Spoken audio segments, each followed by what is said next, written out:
Hello everyone, I'm Marcus Cheng, a retired police officer. Today, I'm going to share with you a real case I once worked on in my younger days. I'll illustrate the story with vivid visuals, some of which may be unsettling or even a bit disturbing. Please view with discretion. Real crime case. The corpse in the suitcase.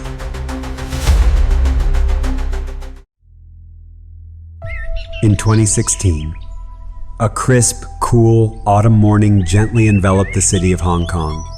Beneath the thin morning mist, the moat-side embankmentas usual became a familiar gathering place for the elderly, where they immersed themselves in a leisurely pace of life after decades of hard work.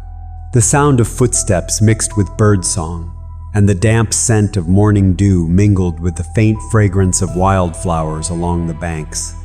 Some elderly practiced Tai Chi, others strolled peacefully, while some sat chatting on moss-covered stone benches.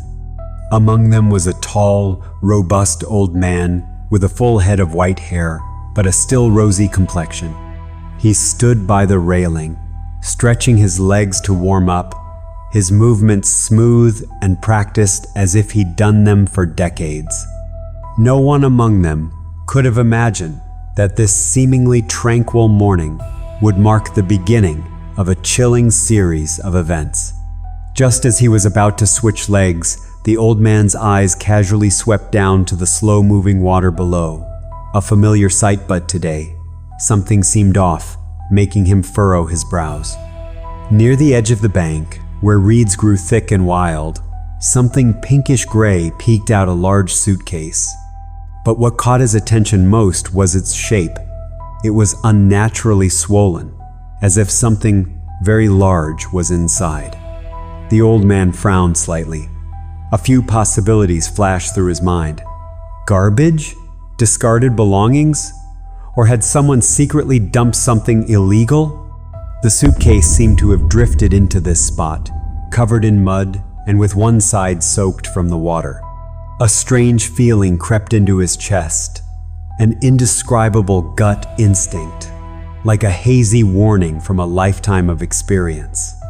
Perhaps there was something valuable inside, or perhaps something terrifying. Though retired for years, the curiosity of a former worker still burned within him. The old man took the risk, stepping carefully down the mossy slope, using his hand on his knee for balance to avoid slipping. After inching forward for a bit, he finally got close to the suitcase. Taking a deep breath, he gently used the tip of his walking stick to nudge the zipper. The suitcase slowly began to open. As soon as it cracked open, a strong, pungent stench hit his nose, making him grimace. Weak sunlight streamed through the gap, and then an arm flopped out, revealing pale skin marred by purple bruises. The old man stumbled backward in shock, dropping his walking stick, his mouth agape, choked with horror. Inside the suitcase was a human corpse, a dead woman. Sirens wailed in the distance, quickly cutting through the morning mist and drawing a curious crowd. Police arrived within minutes of the report. They swiftly set up barricades, cordoning off the entire riverside area. Yellow and black crime scene tape stretched across the path, keeping the onlookers at bay. As the forensic team prepared to arrive, officers began their preliminary investigation of the scene.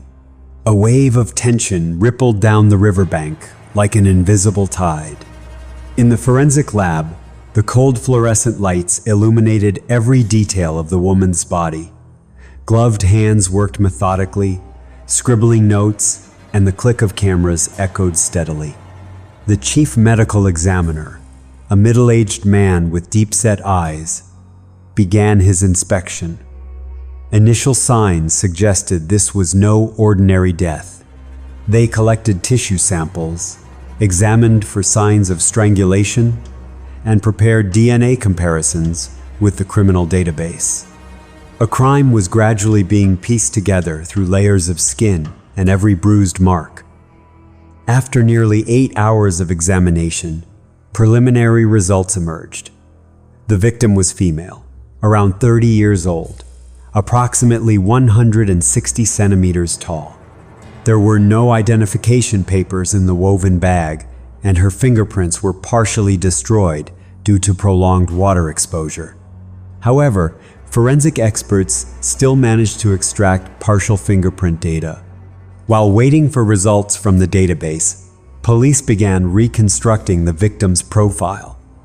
A young woman, murdered and dismembered, her body parts stuffed into a suitcase and thrown into the river. Inside the suitcase were several cheap clothing items, mostly old and worn.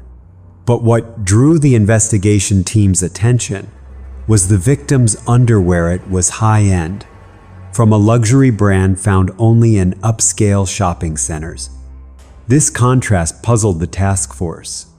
Was the victim a poor woman, or did she have a more complex background than she appeared? They decided to follow the lead on the lingerie label, hoping to trace its origin. As the body was cleaned for a more thorough examination, forensics discovered a key detail: a rose tattoo located on the left side of the victim's chest. It wasn't large, but the fine lines indicated it had been done by a professional artist. Police immediately photographed and documented it, marking it as a crucial clue. They began contacting local tattoo parlors and cross-referencing records of individuals with similar tattoos.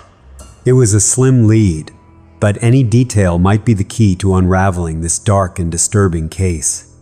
An emergency meeting was held immediately at the investigation team's headquarters. A small room flooded with the cold glow of fluorescent lights. On the board was a large printed diagram of the crime scene. Next to it, photos of the body, the rose tattoo, and the evidence found in the suitcase. Lieutenant Zhang, who was in charge of the case, was meticulously analyzing the situation, stressing the urgent need to track down the killer as soon as possible. He stated that the victim's identity was still unknown for now, but it was clearly not a random murder. She had been killed and stuffed into a suitcase, a sign of calculated disposal. The atmosphere in the room was as heavy as lead. Several hypotheses were proposed, but none clear enough to point to the killer's trail.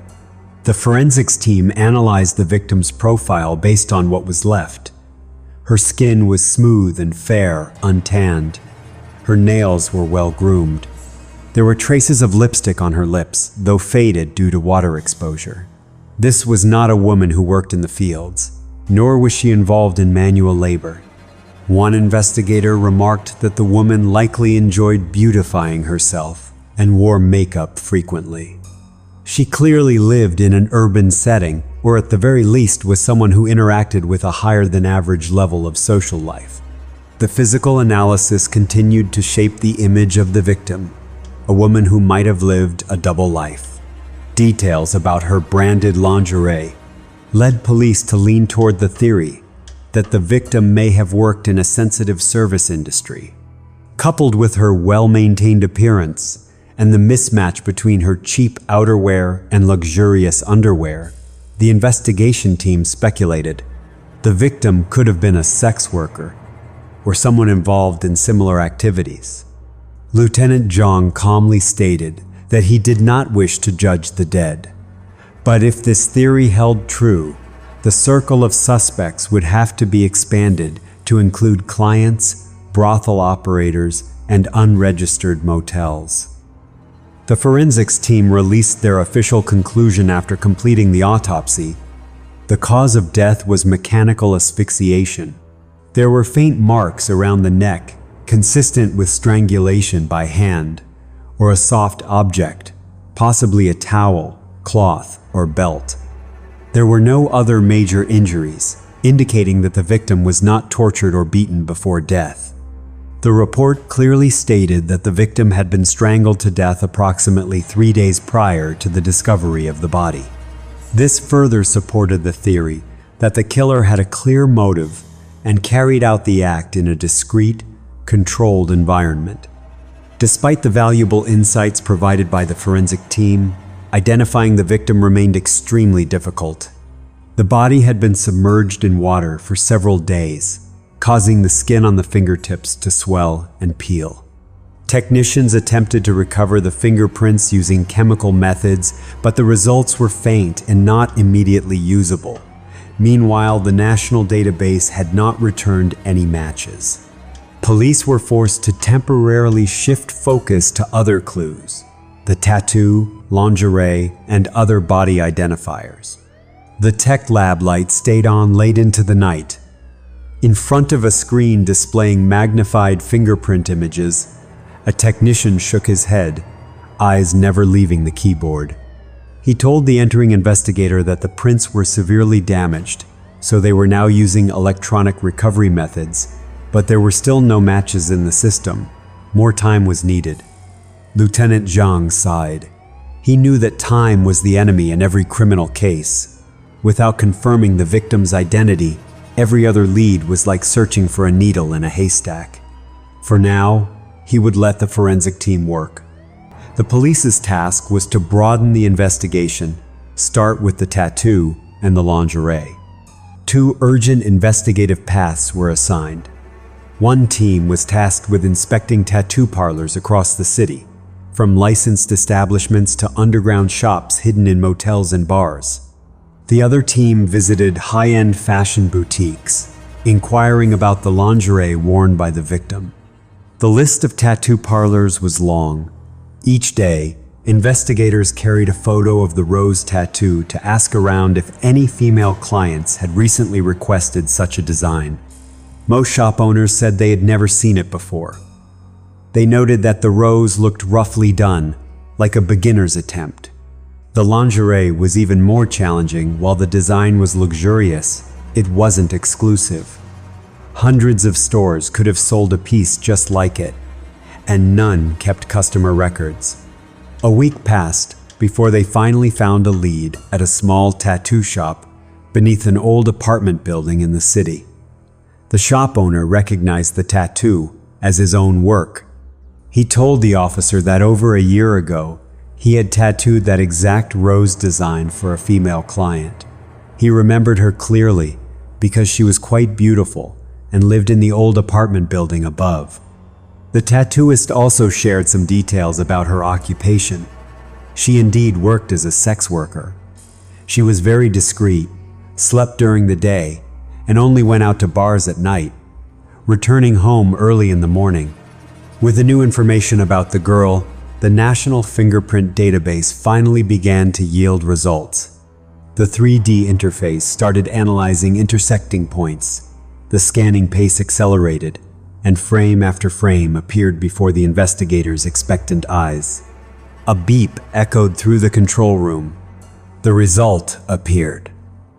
Liu Dim Dim, female, born in 1985, registered in a suburban district of Hong Kong, previously filed for citizen administrative records.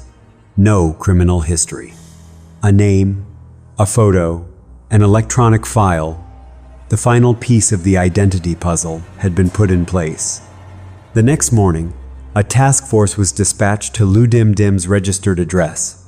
It was in a mountainous area on the outskirts of Hong Kong City. Following the victim's information, an officer arrived at the correct address. After knocking on the door, the officer showed the homeowner a photo of the girl and asked if they recognized her. The middle-aged woman immediately recognized the girl in the photo as her niece. Her eyes reddened, and she looked like she could barely stand. She stared at the photo for a long time. Her hands trembled, her lips moved, but no words came out. Her husband, standing beside her, tried to confirm the information. The presence of the police was enough for him to know that something terrible had happened to his niece.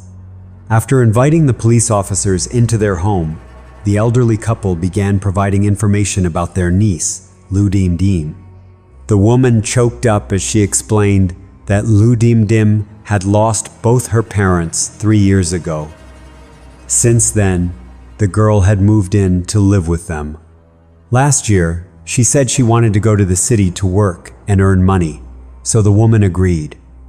Each month, Dim Dim would send money back home, but for over a month now, there had been nothing. Dim Dim rarely called, and the woman assumed her niece was simply focusing on work in the city and didn't want to disturb her.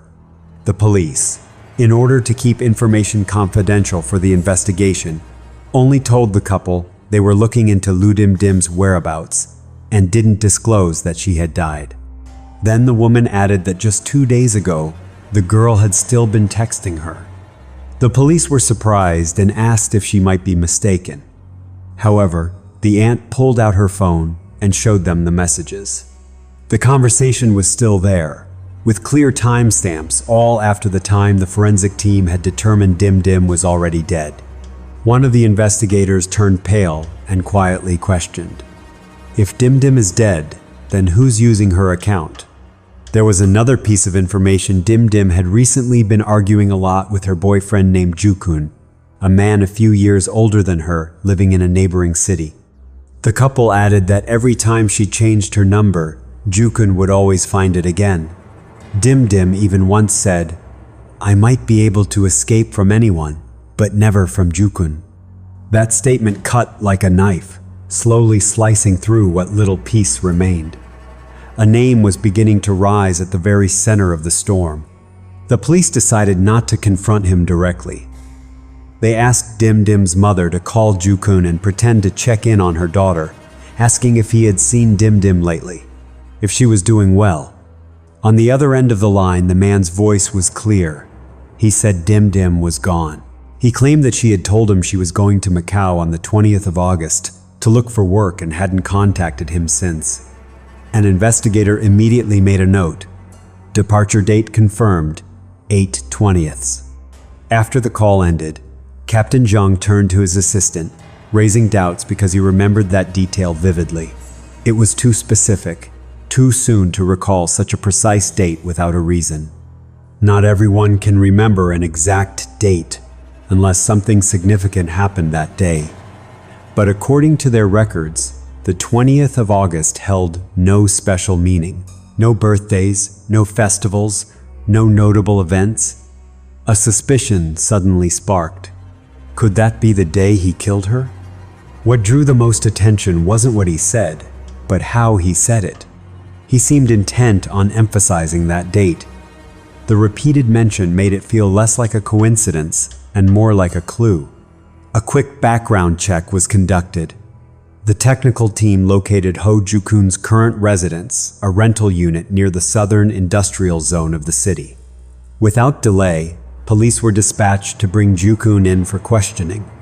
At the police station, he was taken into the interrogation room, his expression relatively calm.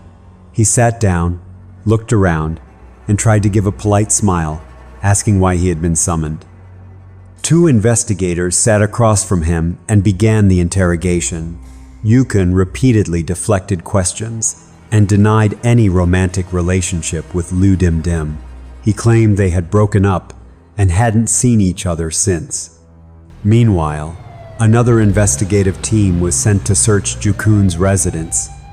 The police headed straight to the security office of the apartment complex and requested access to the surveillance footage, focusing on the elevator area, the place that most caught the investigators' attention. Over 20 hours of footage were sifted through, fast-forwarded, trimmed frame by frame. Finally, the elevator camera footage from the 20th of August marked a turning point. 3 people appeared in the footage: Jukun, his mother, and his younger brother. All 3 faces were tense, cautious. They were transporting something hidden under a trolley, their behavior highly suspicious.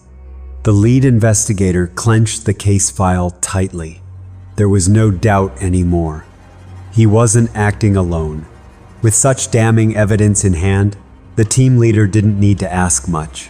He simply showed Jukun the still image captured from the elevator and began questioning him relentlessly.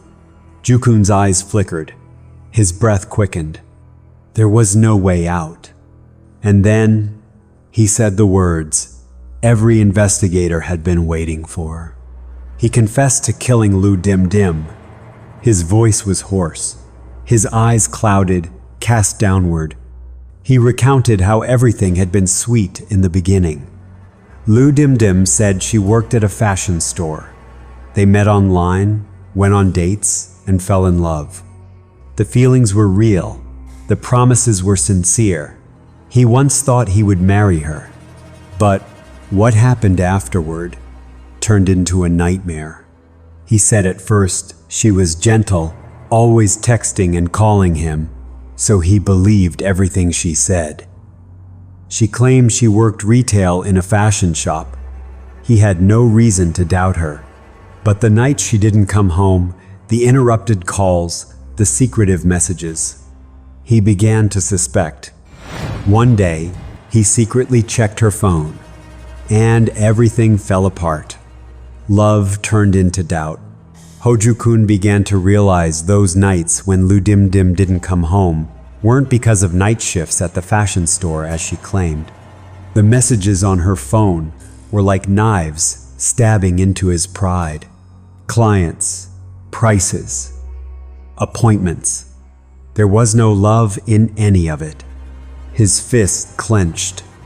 The phone trembled in his hands. The woman he loved wasn't who he thought she was. Lu Dim Dim knew everything had been exposed. She fell to her knees, crying until her voice was hoarse.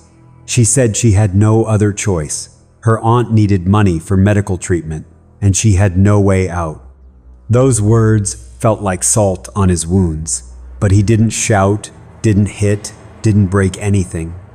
He just held her and forgave her because he still loved her. But love wasn't enough to hold on to someone who was spiraling out of control. After that day, he stubbornly clung to her promise of changing careers. But not only did Dim Dim not stop, she even started using drugs.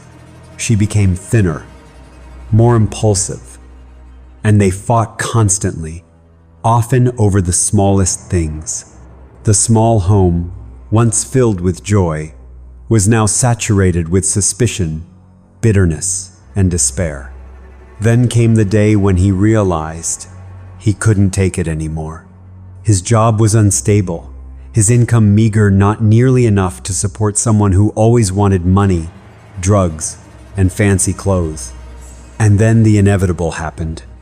She wanted to break up. Lu Dim Dim walked out after a fierce argument. Ju-kun felt indignant.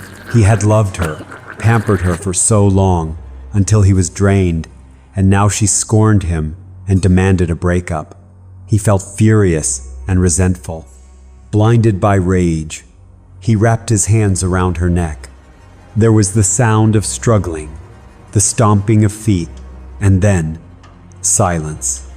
He let go. She lay still. A flicker of hope sparked in him. Maybe she just passed out. He reached out and touched her nose. No breath. In a state of utter panic, Ju-kun felt a coldness settle deep within. Lu Dim Dim had stopped breathing, yet she still lay there, her face completely devoid of life. There was nothing he could do but drag her into the room, frantic like a trapped animal. Everything around him darkened. Her death plunged him into a deep, inescapable abyss. He quickly called his younger brother and his mother.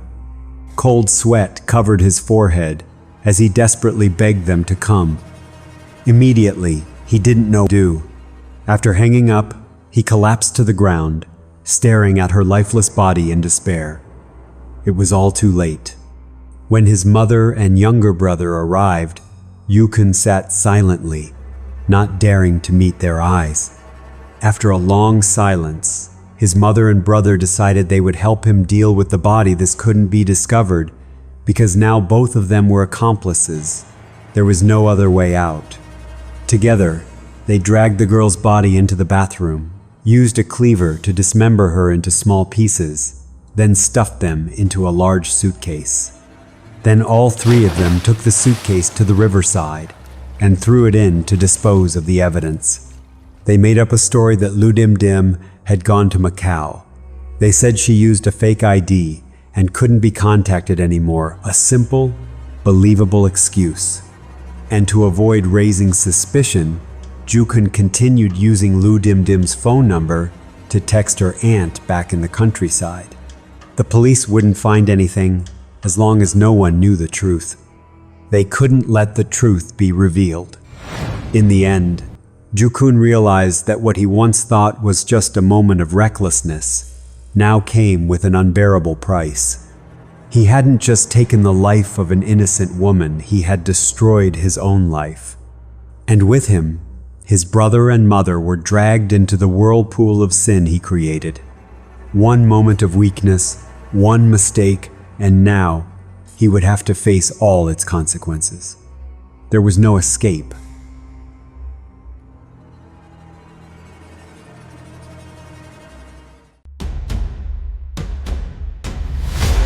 True crime case: The Human Skin Jacket.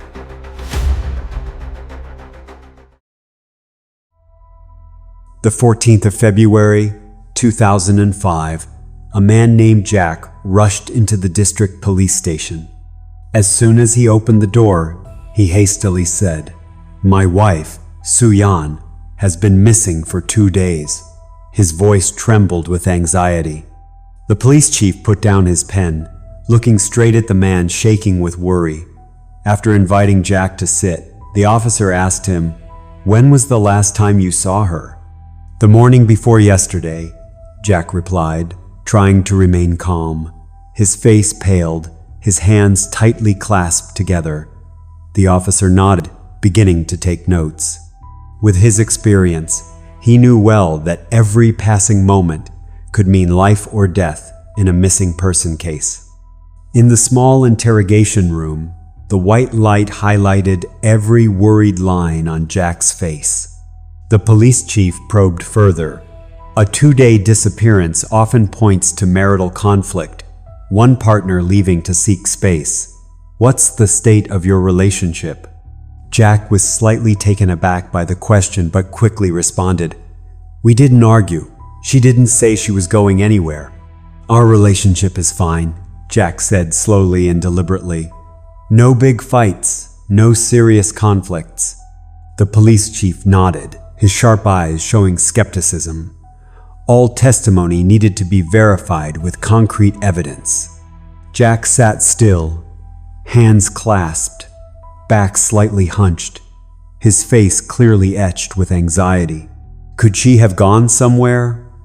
Back to her hometown? Or to a friend's house? The police considered various possibilities. Before reaching a conclusion, possibilities needed to be eliminated. Jack nodded.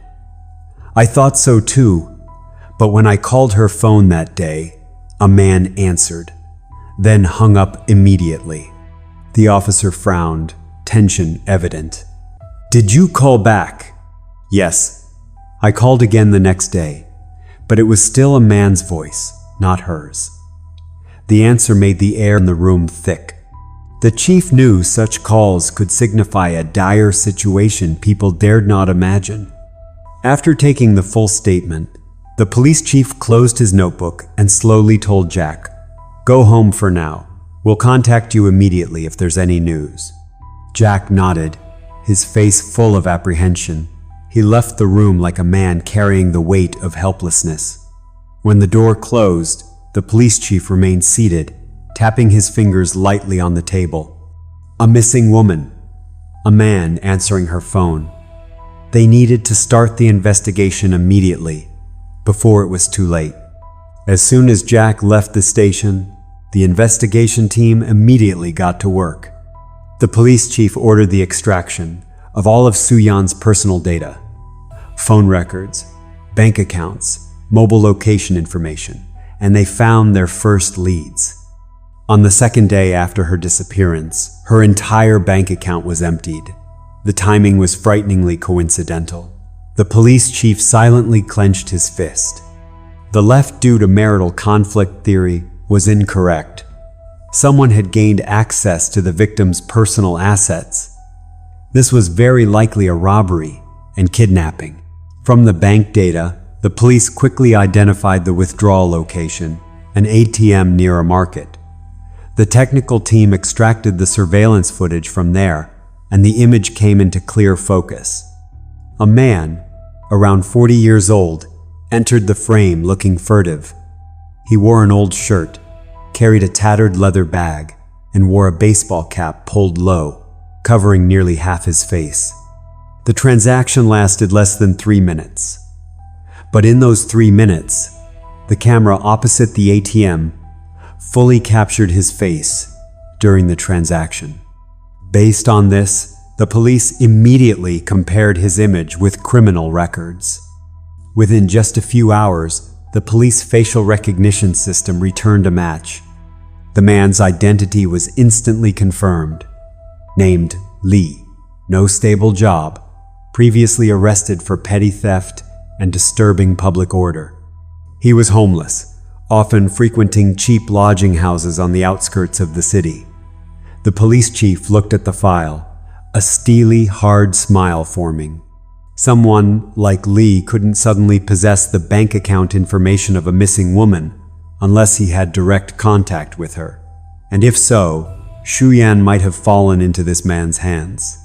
After pinpointing Lee's residence, a dilapidated rental room deep in a dark alley in the western part of the city, the police immediately deployed forces.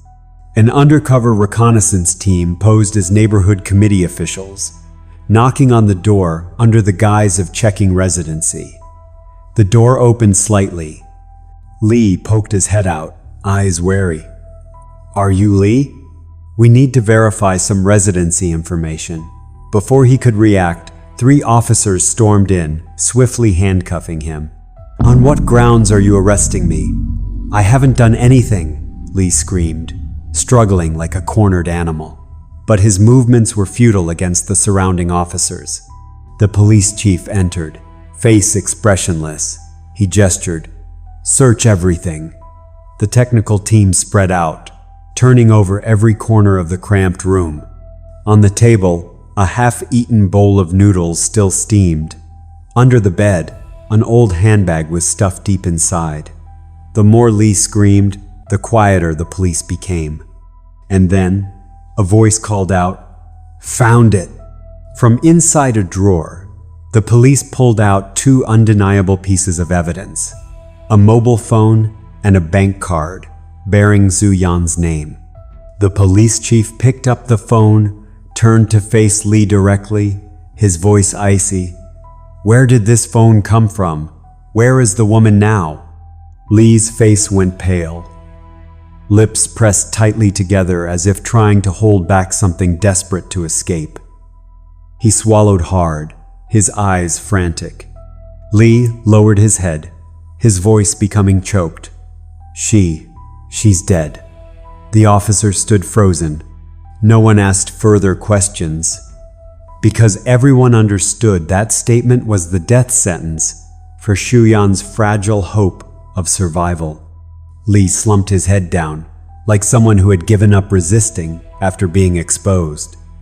No one knew this was just the first door, opening onto a chain of even more horrifying crimes. Lee was escorted back to the station, his face deathly white. In the interrogation room, under the cold light, he began recounting the truth in a monotone voice.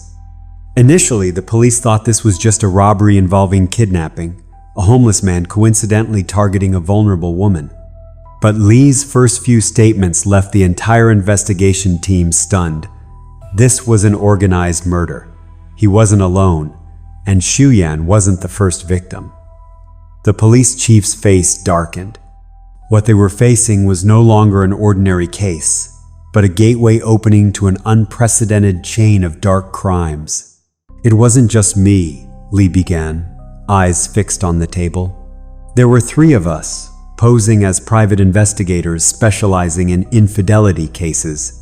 The police chief held his breath, listening to every word. The trio operated systematically, with clear tactics. Each case was meticulously planned, identifying the target, advertising, luring the prey into a trap, then overpowering them. They were not amateurs. The facade of the private detective service was merely a cover for a series of savage crimes hidden beneath. In Lee's statement, the police learned the primary tool the criminal group used to approach victims was flyers. They prominently displayed Professional Infidelity Investigation Service, absolute confidentiality, along with a contact number and a fake address. They posted these flyers at apartment complex gates, hair salons, and even factory entrances. Xu Yan, a gentlewoman, happened to see one of these flyers while shopping. It promised confidentiality, professionalism, effectiveness, precisely when she suspected her husband was acting strangely. After several days of hesitation, she called the number on the flyer. A man answered, introducing himself as Detective Lee, polite and confident. He said they could help investigate, needing only an initial meeting to gather information. Without suspicion, Xu Yan agreed to meet. Lee arranged to meet Xu Yan at a rented room in a dead-end alley. When he met her, he played the role of a dedicated detective, constantly reassuring her and leading her to what he called the main office. Just a few more steps, he said. Opening the door to an old room, she stepped inside, slightly wary of the musty space.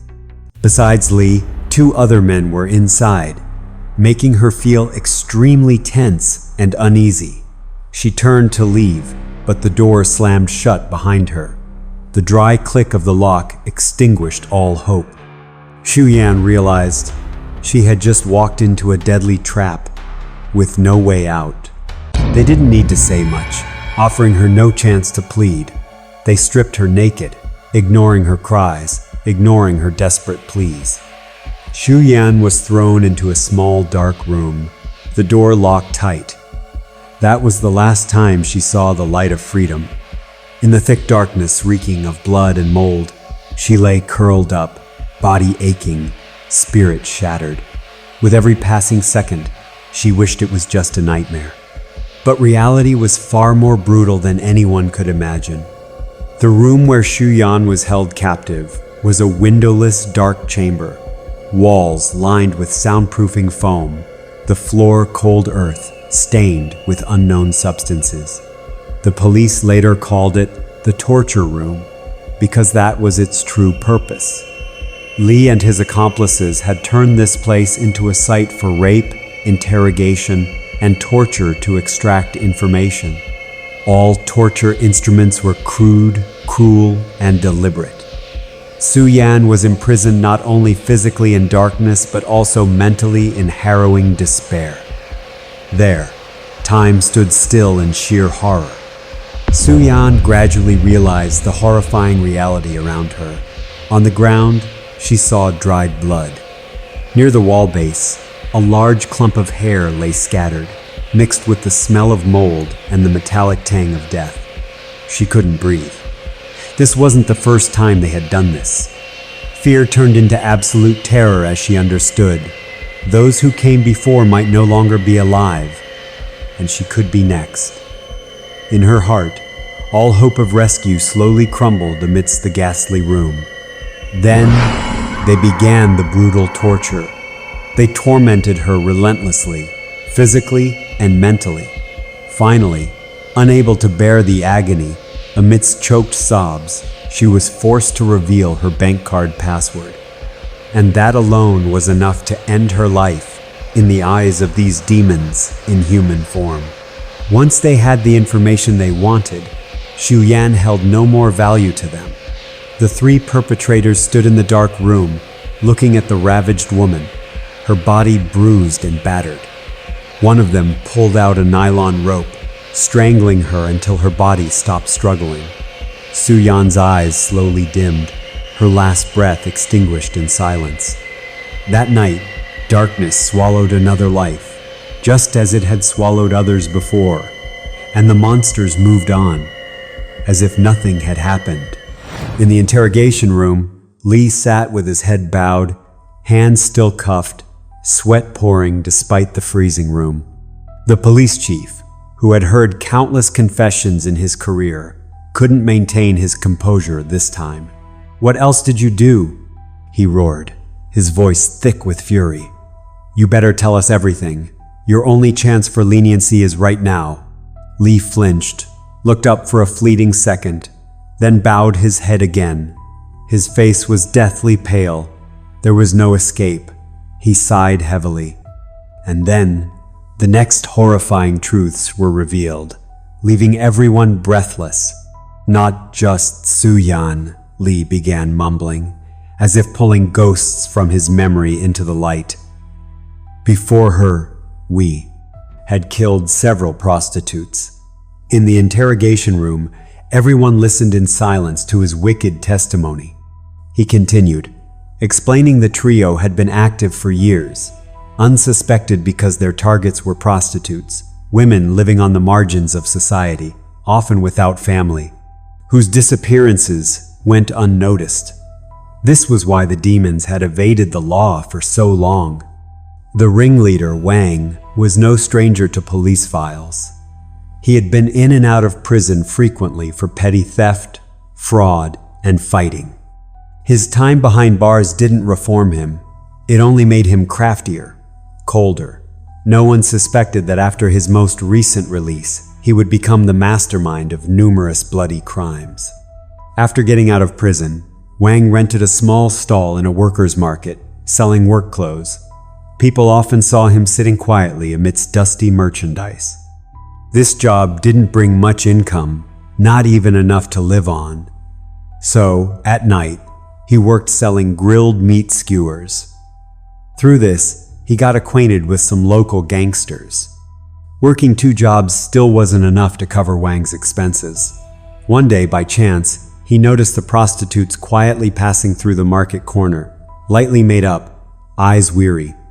They often returned late at night, alone, unaccompanied. No one cared. A daring idea sparked in Wang's mind. These women were perfect targets. They carried cash, had few social ties, and most importantly, were reluctant to contact the police. No one would investigate. No one would pursue. The idea, initially fleeting, grew, taking root in his mind like a wicked seed waiting to sprout. Wang began studying the habits of the prostitutes around the market. He tracked their schedules, the routes they usually took. These women lived quietly, feared trouble, avoided the police, just as he predicted. And when he struck for the first time, no one reported it. That silence emboldened him, making him increasingly audacious. After the first successful attempt, he became bolder. Whenever he ran out of money, he would follow a woman and snatch her purse. The vulnerable women couldn't fight back and certainly wouldn't report it to the police. He carried out countless such robberies successfully. However, word spread among the women about the robberies, making them more cautious, limiting their movements alone late at night. Consequently, Wang realized he needed accomplices, others equally desperate, and with nothing to lose. He sought out Li, the aimless wanderer, and then Ban, a former construction worker, now living off gambling. Together, they devised a plan.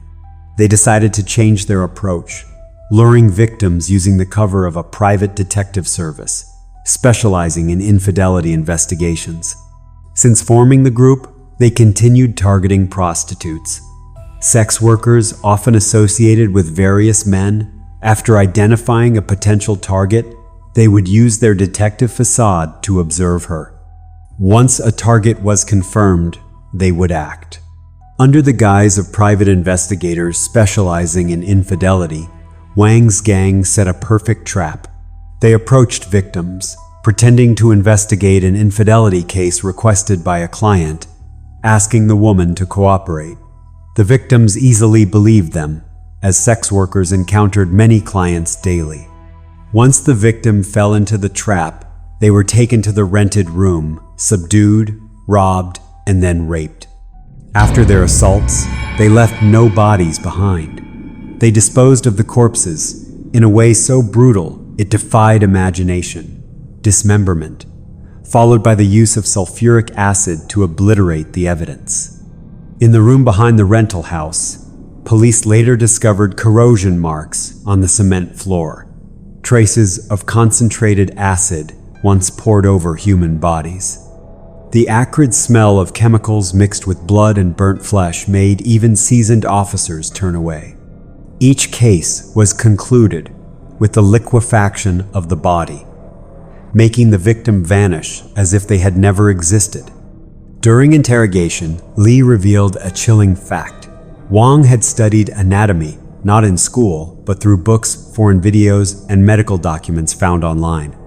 He read everything related to human dissection, how to cut, separate body parts, identify joints, handle tissue. What he learned wasn't for saving lives, but for killing, and disposing of bodies more efficiently. During one dismemberment, which Lee recounted with a trembling voice, Wang paused, holding up a freshly peeled piece of human skin.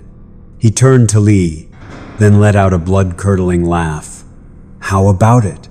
Want me to make you a human skin jacket?" It seemed Wang was progressively revealing himself as a psychopathic killer. He enjoyed using victims' skin to make clothing, something that made even his accomplices, Lee and Ban, shudder.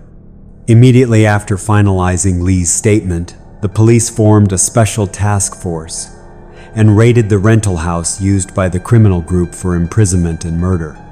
It was a two-story house hidden deep in a small alley, walls covered in vines, windows always shut tight.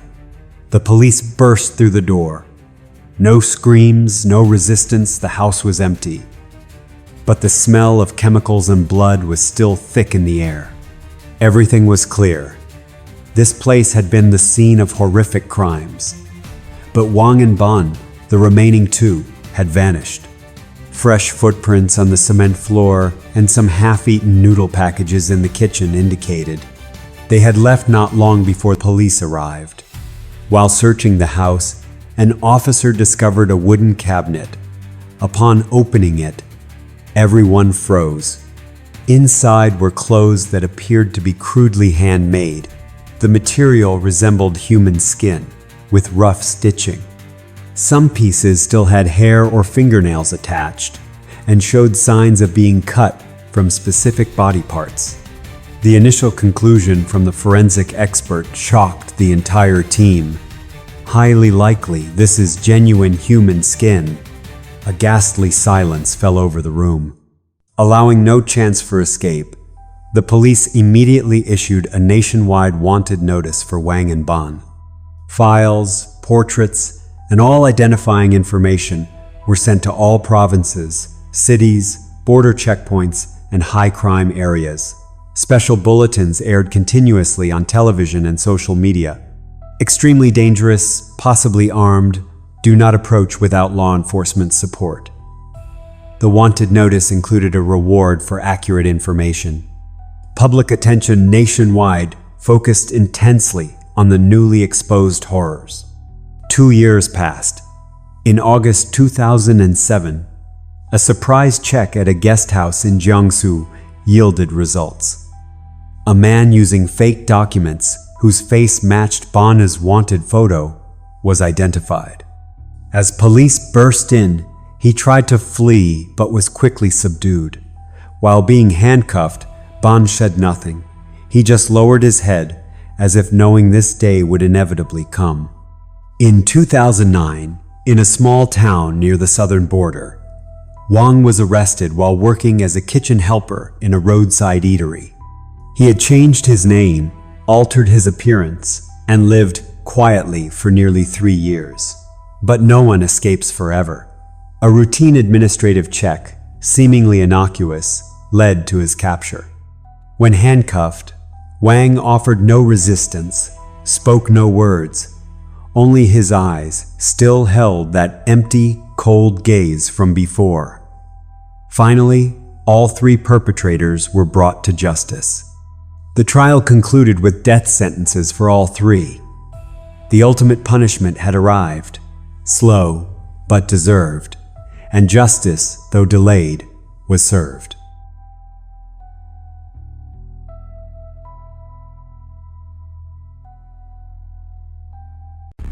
Hey everyone, It's Marcus Cheng, your retired cop uncle, back again. Today, I'm gonna take you through a case I worked on my very first day at the police station. This one's a real shocker, cold-blooded murder driven by greed. I'll break it all down for you, every gritty detail. Fair warning though, this video's got some pretty graphic bloody images, so think twice before you dive in.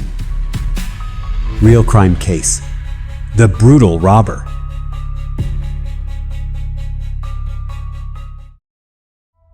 In 1996, on a gentle autumn morning like any other day, the city had yet to fully awaken from the long night. The air still carried the scent of dew, and a faint dampness clung to the stone-paved sidewalks. The HSBC Bank, located on a main street, had just begun to open its doors. The clinking sound of locks, the rumble of the rolling shutter, and the familiar voices of bank employees formed a regular, steady rhythm. Inside, however, the atmosphere was tenser than usual. Behind the counter, the bank manager had just finished signing the withdrawal confirmation documents when three men appeared. One of them was Mr. Lee, the chief accountant of the largest chemical plant in the area. Mr. Lee was tall and slender, his face showing little emotion, but his eyes were sharp and calculating, exuding utmost caution. Walking beside him were two burly men in security uniforms, pistols holstered at their hips, their eyes scanning constantly and vigilantly. They were security personnel assigned to escort Mr. Lee during crucial tasks like this one. In Mr. Lee's hands was a tightly held black leather briefcase with a combination lock. Inside was nothing less than the entire month's payroll for over 300 factory workers. It was a large sum of money, and as such, the mission was always carried out with the highest level of security. Every trip to withdraw funds involved changes in route, time, and was only disclosed to a few who truly needed to know. The three men stepped out through the bank's glass doors, the first light of day gently touching their shoulders like a silent omen. Everything seemed normal, but no one knew this would be the last moment they felt that way. The black leather briefcase in Mr. Lee's hands was not just an ordinary item, it was inviolable. Whenever he held it, no one dared approach. On its smooth surface was a 3-dial combination lock, coded with the date, month, and the internal reference number of the chemical plant. This was a security method devised by Mr. Lee himself after many years as chief accountant, and it had never been breached. Inside the case was more than 500 million HKD, the entire cash payout issued by the bank, neatly bundled and sealed with red ties and verification slips. With this money, all the workers would receive their salaries on time, something of utmost importance to a major factory entering peak production season. Mr. Lee held the case firmly. He wasn't a greedy man, but he was extremely principled. For him, precision in numbers and the safety of workers' wages represented honor, trust, and responsibility. The two security guards knew well the value of the case. They didn't take their eyes off Mr. Lee for a single second. One carefully checked his firearm, while the other scanned the street as if searching for something invisible to the naked eye. Up to that point, everything was going smoothly. No one sensed the shadow of disaster silently creeping into that peaceful morning. The briefcase with the combination lock was becoming the target of a bold, cold-blooded plan, more ruthless than anyone could imagine. A white Lada was parked by the roadside, right in front of the bank. It wasn't particularly noticeable, but to those familiar with it, that was the car the chemical plant often used for regular bank runs. It had a slightly sagging chassis, tinted windows, and a faded Union sticker still stuck to the rear windshield. After collecting the money, Mr. Lee and the two guards quickly made their way to the car. One guard opened the front door for Mr. Lee, while the other opened the back and cautiously checked the surroundings, a habit ingrained in their profession. Even though the street was relatively empty and everything appeared calm, their line of work left no room for carelessness, especially when transporting a large amount of cash. Mr. Lee sat in the middle of the back seat, clutching the briefcase to his chest, his hands gripping the handle tightly, as if afraid it could be swept away by a sudden gust of wind. His face was tense, his eyes occasionally flicking to the car window, observing the sparse pedestrians on the sidewalk. The driver was a thin, middle-aged man wearing thick glasses and an old white shirt, already seated at the wheel. He nodded as the three settled in, then inserted the key into the ignition. The engine began to hum softly, like a quiet warning for the journey ahead. A journey no one in the car knew would, just seconds later, veer completely off course into a nightmare with no way out. As the engine roared to life, before the driver could shift gears, two figures suddenly darted out from a narrow, shadowy alley between two old buildings on the right side of the car. They moved swiftly and decisively, like predators who had been lurking for a long time. Their heads were completely covered in nylon stockings, distorting their faces into grotesque shapes, revealing only cold, steel-like eyes. Both men were armed short, lightweight handguns, easily concealed in jackets, but capable of unleashing death in an instant. One aimed his gun directly at the front windshield, where the driver sat. The other rushed toward the back seat, where Mr. Lee and one of the guards were sitting side by side. Everything happened in mere seconds, no warning, no prior sign. The sound of footsteps hitting the pavement rang out only once before gunshots shattered the peaceful morning of 1996. The driver turned in shock, but it was too late. The black barrel of a gun was already pressed against the window. Inside the car, Mr. Lee hadn't even grasped what was happening. All he felt was a chill, as if death itself had exhaled onto his face, followed by a harsh shout, "Don't move!" A brazen robbery in broad daylight, on the street, right in front of the bank, and the attackers clearly weren't there just to intimidate. Before anyone in the car could react, their world was turned upside down. The deafening gunshots shattered the morning's tranquility. Blood began to spread across the seats like a gruesome painting. Mr. Lee was still clutching the briefcase on his lap, his eyes wide in disbelief, unable to process what had just happened. The guard beside him in the back seat reflexively sprang up, reaching for his waistband, but a bullet pierced the window and struck his chest before he could draw. He collapsed, his breaths shallow and broken. The driver's mouth hung open, his hands trembling on the steering wheel, his eyes darting wildly. Before he could even scream, one of the robbers had a gun aimed at him. No one expected that in the heart of the city, in the clear light of day, the robbers would act so recklessly. Their professionalism left everyone paralyzed within seconds. There was no time for hesitation, no chance to defend. The nightmare began in that very moment when a routine salary withdrawal turned into a descent into hell. The gunshots continued to ring out as if the robbers were determined to spread terror. The second bullet, then the third, fired in rapid succession, this time aimed directly at Mr. Lee. He screamed. Clutching his shoulder, blood began soaking through the sleeve of his white shirt.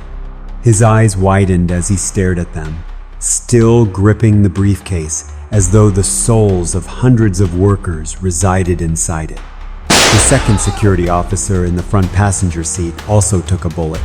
He let out a dry, choked scream before collapsing onto the steering wheel. Everything inside the vehicle slowed down, like a scene in slow motion, each groan, each spasm etched into memory. One of the robbers leaned into the vehicle, quickly checking each person to ensure no one could resist. In just a few short seconds, his eyes scanned every inch of the car's interior, missing nothing. His gaze was icy cold, like this was just another day at work.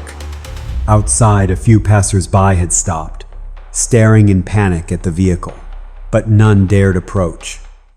A heavy fear blanketed the entire space, like a curse silencing all resistance.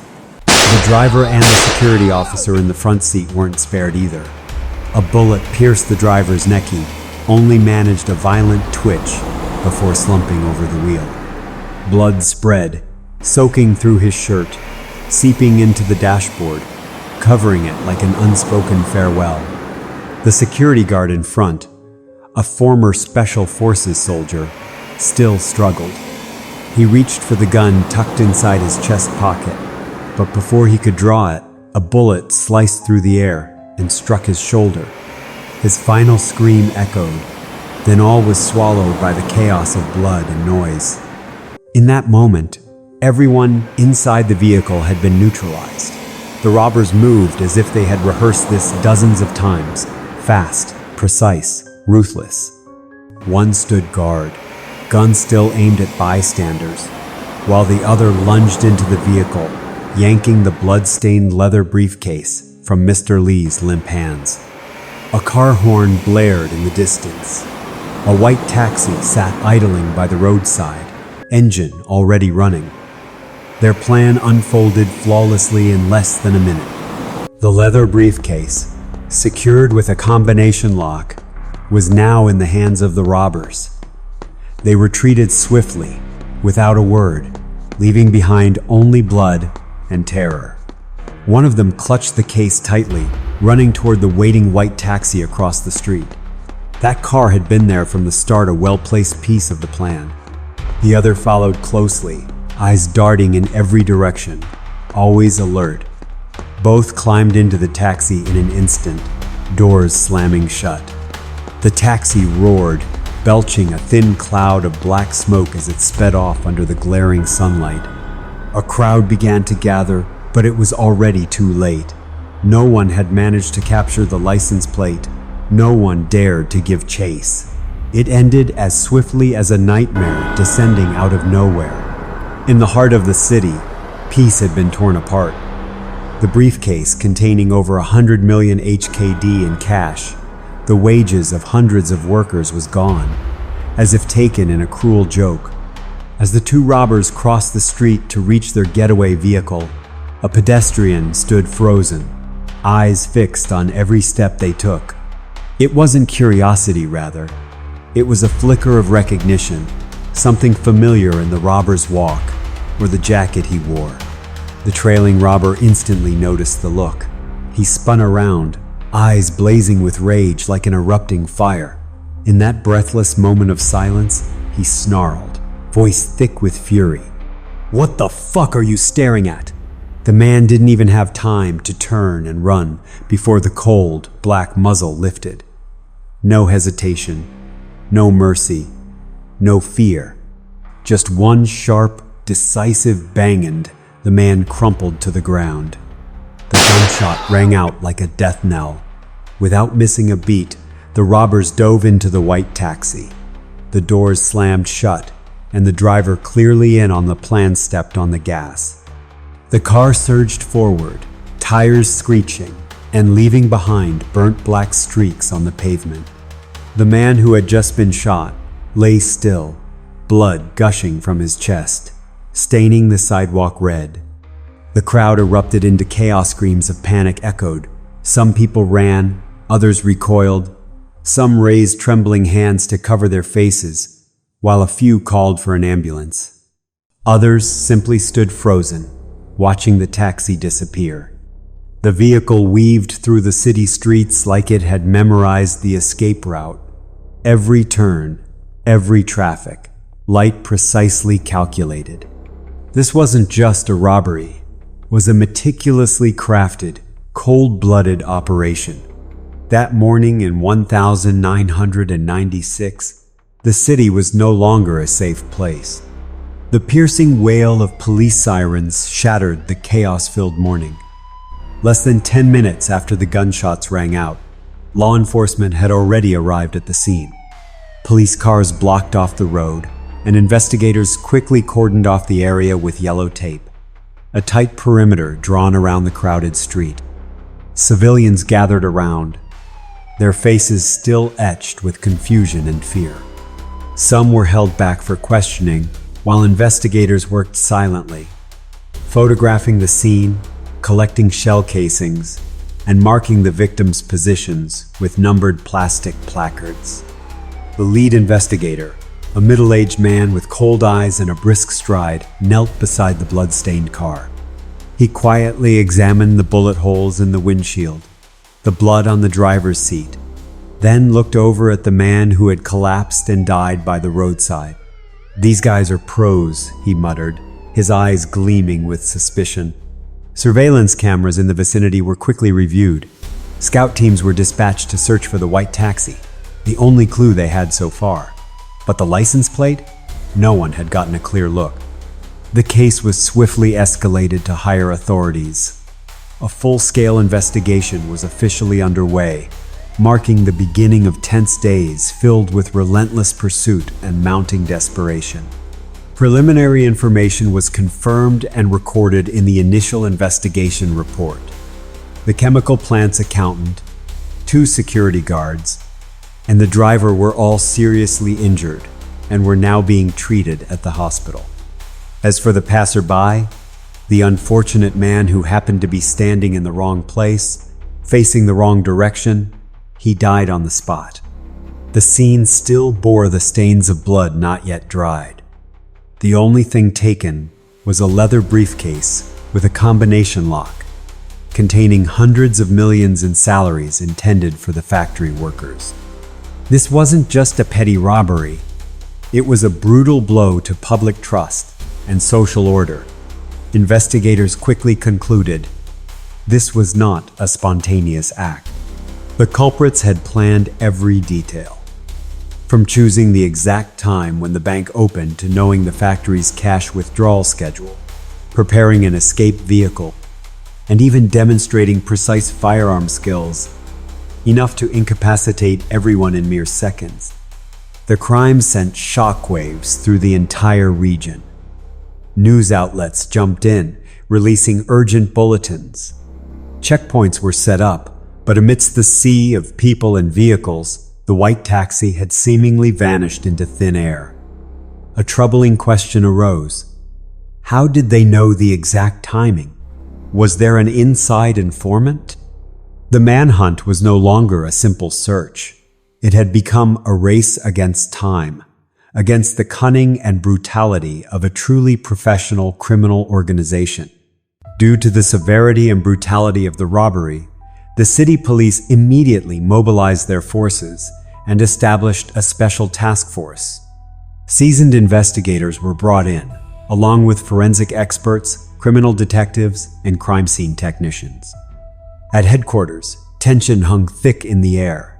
A city map was spread out, flanked by crime scene photos, a simulation of the incident's timeline, the robber's escape route, and all suspicious directions. The task force meticulously analyzed every detail: the robber's behavior, timing, choice of bank location, escape method, and even their abrupt, ruthless act of shooting the bystander. "They're aggressive, acting like they rehearsed this," one officer commented. Every tiny clue was gathered, from witness testimonies, surveillance footage, to the shell casings collected at the scene. The police broadened their search, investigating all recently stolen taxis and coordinating with suburban outposts to block potential escape routes. A full-blown manhunt had begun, not just for the sake of justice, but to ease the fear now spreading throughout the community. Through compiled data and cross-referencing, the task force pieced together a preliminary profile of the perpetrators. 3 individuals.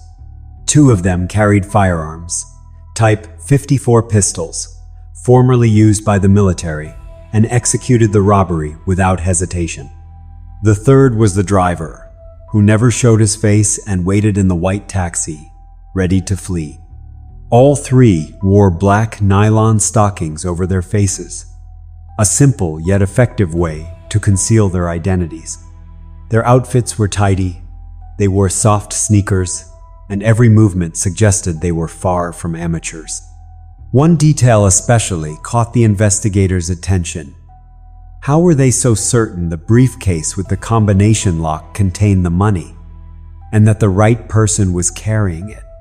It seemed the robbers had been monitoring the targets in advance, possibly for days, maybe weeks. This raised suspicions of an inside leak. Had someone from the factory or bank tipped them off about the cash withdrawal schedule? The identities of the three robbers remained unknown, but their methods revealed meticulous preparation and an almost reckless boldness.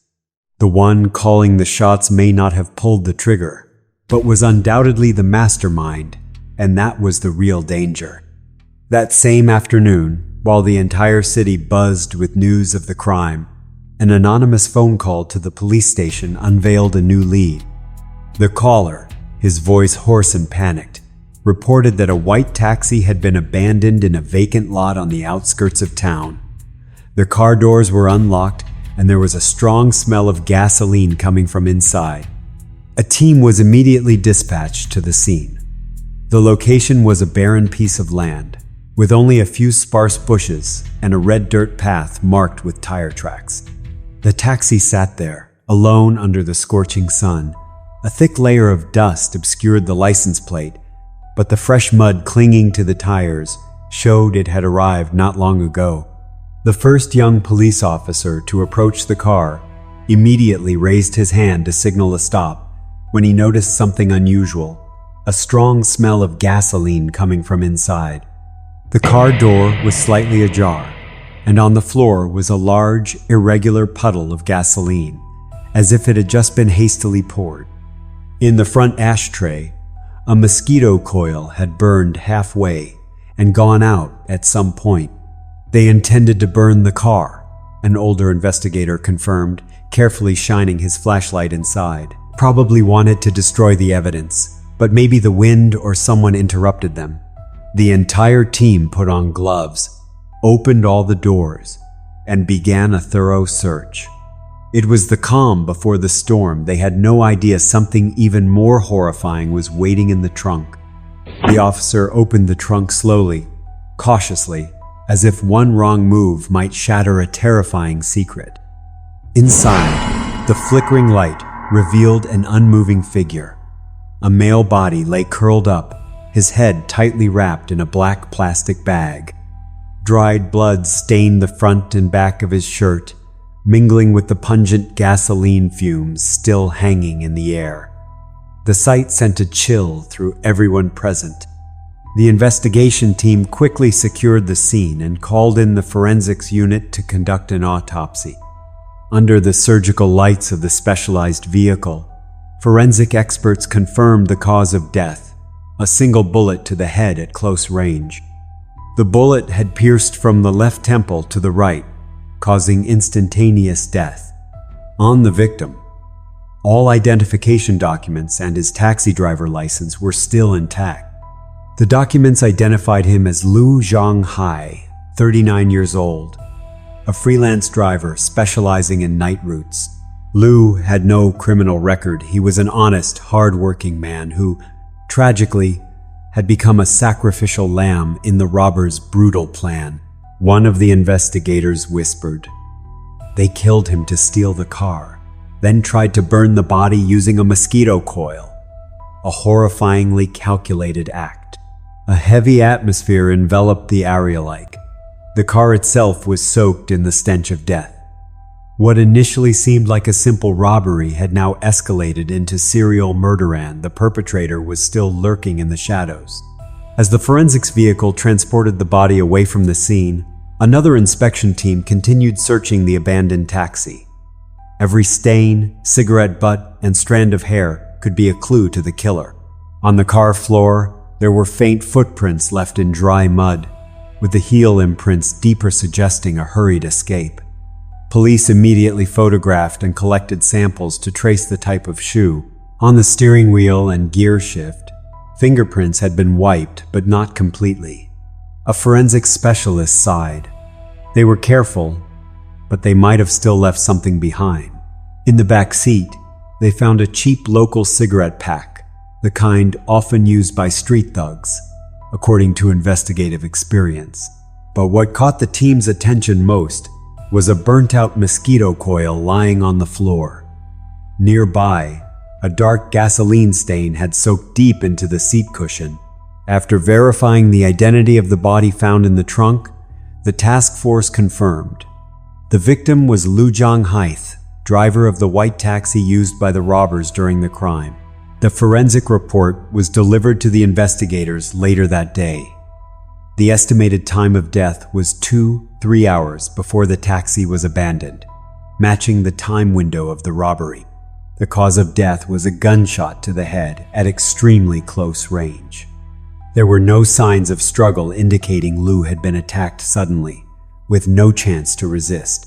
The victim's head had been completely wrapped in a black plastic bag, secured at the neck with a thin nylon string. This is a method commonly used by criminal gangs to prevent the victim from seeing their faces or simply to keep blood from splattering inside the vehicle. What was once just a robbery had now evolved into an organized string of murders.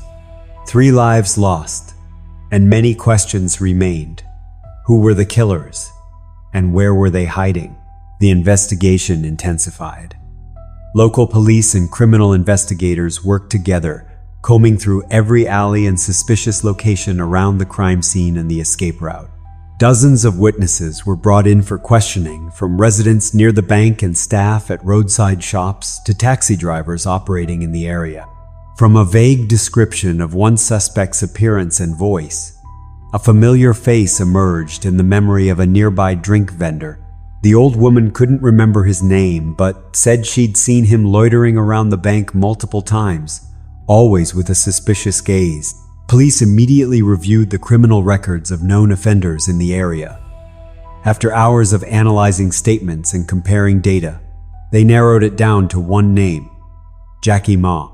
Initial information showed that Ma had once worked at a construction factory, but after falling into gambling addiction, he racked up debts, lost his job, and became a drifter with no permanent residence.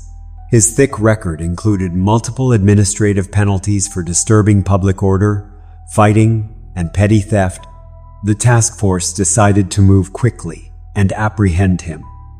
The door had opened. The silhouette of the killer was becoming clearer. Jackie Ma's name now echoed in urgent task force meetings. A jobless drifter with a history of violence, he fit the profile of a reckless robber perfectly. Using archived data, police traced his past. Born into a working-class family, Ma was once a well-behaved child, even a decent student for a time. But after his father's early death, his overworked mother struggled to raise him and his brother. Ma eventually went astray, led by bad influences into gambling, which spiraled into debt, and then theft. He once worked at a construction material factory, but was fired after just a few months for fighting with colleagues. After that, he drifted from one job site to another, eventually living around bus stations and train depots, places where he could easily mingle with people like him. Recently, he had stopped appearing in his old haunts. Those who once knew him said he seemed to have turned his life around, dressed more sharply, and was often seen with 2 unfamiliar men. Some even claimed to have seen him betting big at gambling dens. All the evidence pointed to one conclusion: Jackie Ma was involved in the robbery. Now the only question was how to catch him. A task force was dispatched to Jackie Ma's older brother's apartment the following morning. It was an old, run-down complex. At that very moment, the brother, Andy Ma, was also present. He and his wife were sitting on the sofa when the police suddenly arrived. The officers presented an arrest warrant and requested cooperation. Andy appeared calm. He confirmed that Jackie had indeed left the house a few days ago, even before the robbery took place. He said he was going away for business, didn't say exactly what. I saw him carrying a small suitcase. Looked like he had it all planned. The investigation team noticed the wife's evasive eyes and the brother's cold demeanor. They requested to search the apartment, but found nothing suspicious. As they left the premises, the team noted, Jackie Ma had been clever. He fled before the police could trace any leads. But no one disappears completely. Not if they're still in contact with someone.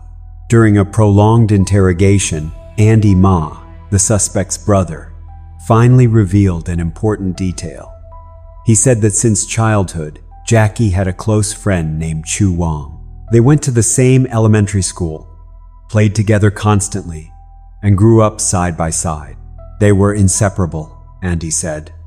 I think, if anyone knows where he is, it's that guy Chu Wang. Police immediately worked to confirm Chu Wang's identity. Records showed no stable job, previous offenses involving public disturbances and possession of a weapon. He was currently working at a nightclub near the southern bus station. Authorities couldn't rule out the possibility that he was one of the three robbers, or at least someone helping Jackie Ma evade capture. Night fell over the bustling nightclub. Flickering lights glowed from the sign outside, and the music thumped deep into the flesh. Amid the chaotic atmosphere, 3 plainclothes officers quietly entered, their eyes scanning every table. They were searching for someone, Chu Wang, Jackie Ma's childhood friend. In a dimly lit corner, beneath a blood-red light, a young man sat drinking alone, eyes lost in thought, as if calculating something in his head. The officers approached and called out his name, Chu Wang. The moment he heard his name, the young man jolted, immediately springing to his feet. Without a word, he spun around and bolted toward the back exit like a fox sensing a trap. The sound of chairs clattering and a glass shattering echoed through the club's wild music. Chu Wang dashed out of the nightclub, feet pounding the pavement like the wind. An officer shouted, "Stop!" Footsteps thundered through the dark alley behind the neon-lit club. Chu Wang ran like he was trying to escape, a fate already sealed. Behind him, the silhouettes of pursuing officers closed in, their urgent shouts echoing through labored breaths. "Stop! One more step and we'll shoot!" This alley lay behind a notorious entertainment complex, usually packed, but also the perfect place to escape, if you knew the way. Chu Wang clearly did.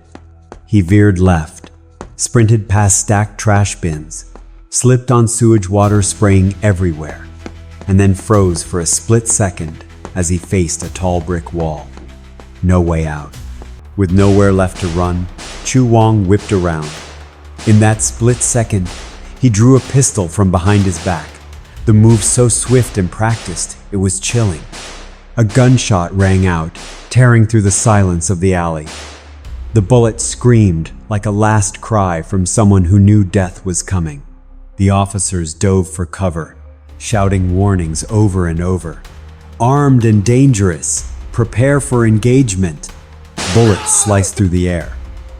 The gunfire echoed, bouncing off the brick walls like a death knell.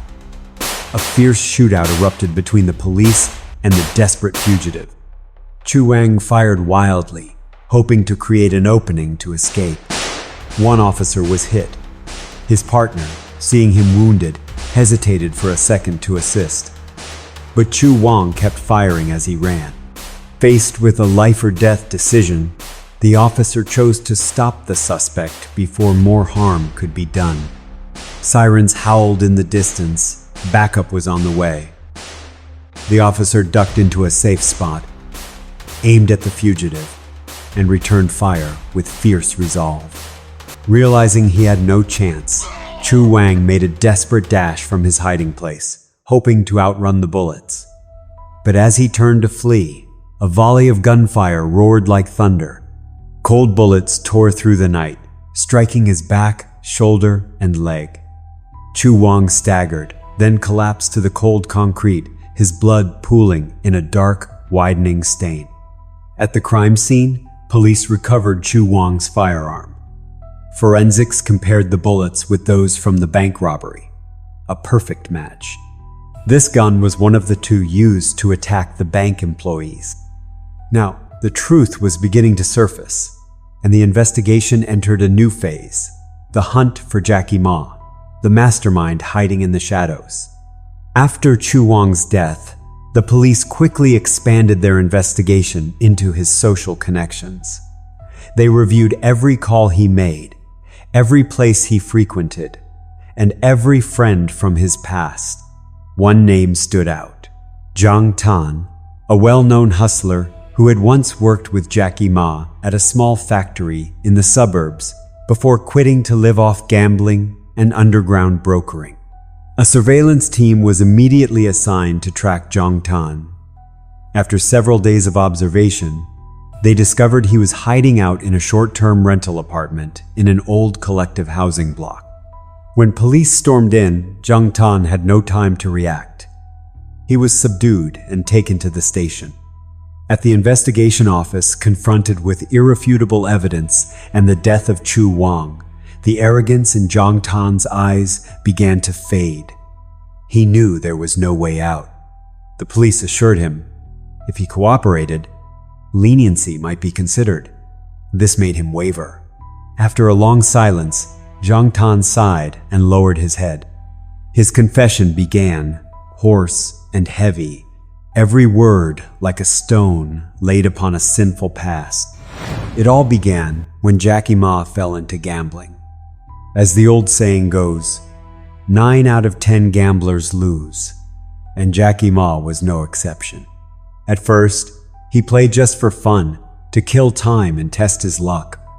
But soon, he was caught in the whirlwind of red and black. A single win made him crave more, and each loss only pushed him to recover what he'd lost. The deeper he played, the more he sank, until all his savings vanished. Debts piled up. Creditors threatened him. Every day felt like sitting on a fire. He started hiding, living in the shadows, skipping meals to avoid being found. Ma was no longer himself. His face was perpetually gloomy, his eyes sunken from sleeplessness and stress. On the days he had no money to gamble, he was like a cornered beast, constantly scheming ways to scrape up cash by any means necessary. He knew all too well, if he didn't hit a big win soon, his creditors would take care of him in a different way. One night at the start of the month, Jackie Ma sought out Chu Wang, his childhood friend. They had once starved together, fought side by side in schoolyard scuffles, and laughed over cheap rice wine by the village canal. They met at a small drinking joint where the mix of cigarette smoke and cheap liquor formed a heavy, sorrowful air. After a few rounds, Ma began lamenting his fate: gambling, debt, unemployment. Chu Wang sat quietly, nodding occasionally, but his eyes flickered with concern. They reminisced about their youth, their dreams, then shifted to the present. The more they drank, the more honest their words became. Ma suddenly asked if Chu Wang knew a way to make quick money. Chu Wang smirked, but his gaze darkened. He wasn't doing much better. Low salary, a wife and kids, burden after burden on his shoulders. After a while, he finally said, "Actually, I know a lead." Jackie Ma propped his chin up, his eyes drowsy from the alcohol but still glinting with the sharp edge of a man on the brink. He asked Chu Wang urgently, "We've got to find a way to make some money. Do you have anything?"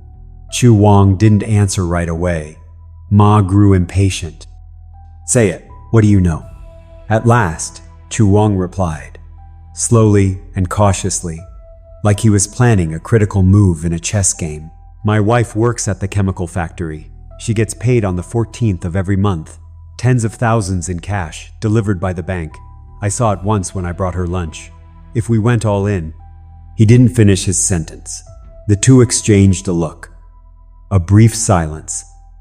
Then a sly, calculating grin curled across Ma's face. A dark spark had just been lit. The air in the bar seemed to freeze. Outside, the wind still whispered through cracks in the windows, but inside, two men were constructing a wicked plan. Chu Wang glanced around and elaborated. Last time he brought lunch to his wife, he saw them bring in the cash case. One accountant, 2 guards, and no extra protection. If they could snatch that briefcase, that was all it would take.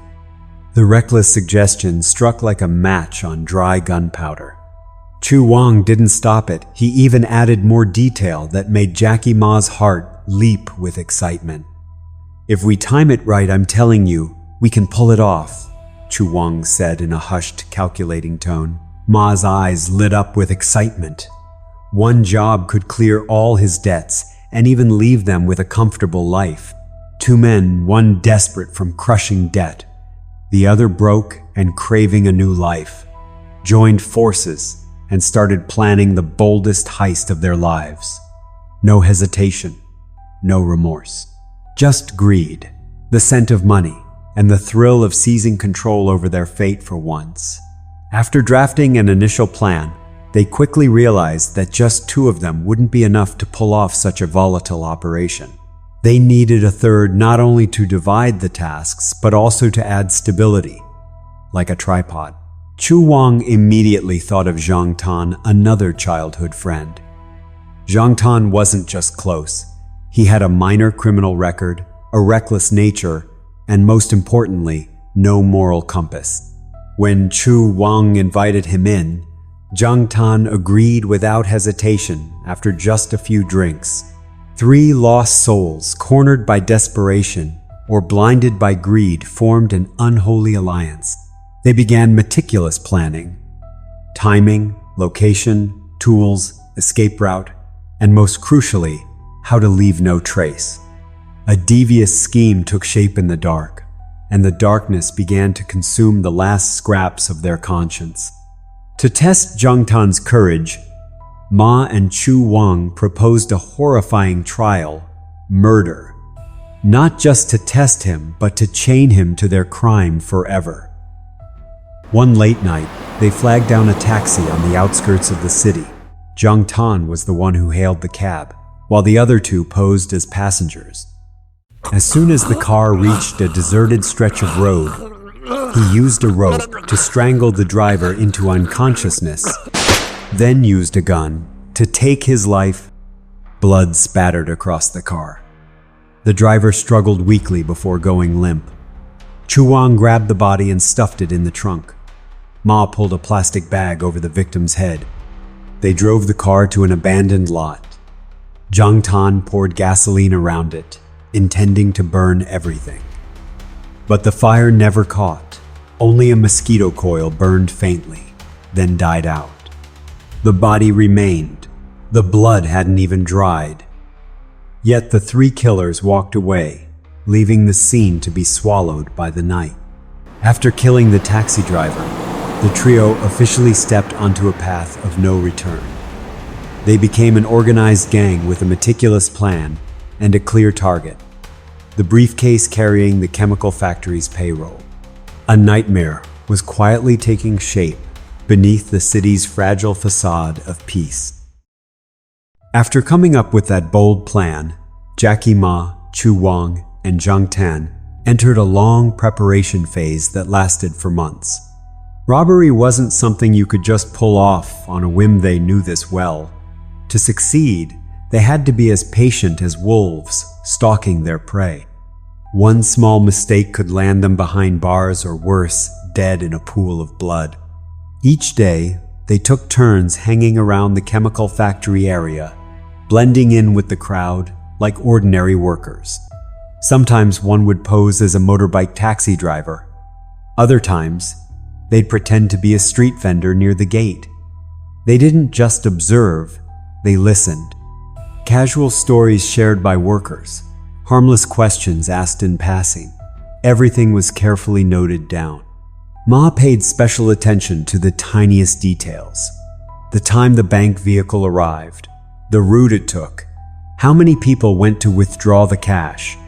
Zhang Tan mapped out every possible escape route, including hidden alleys barely anyone knew.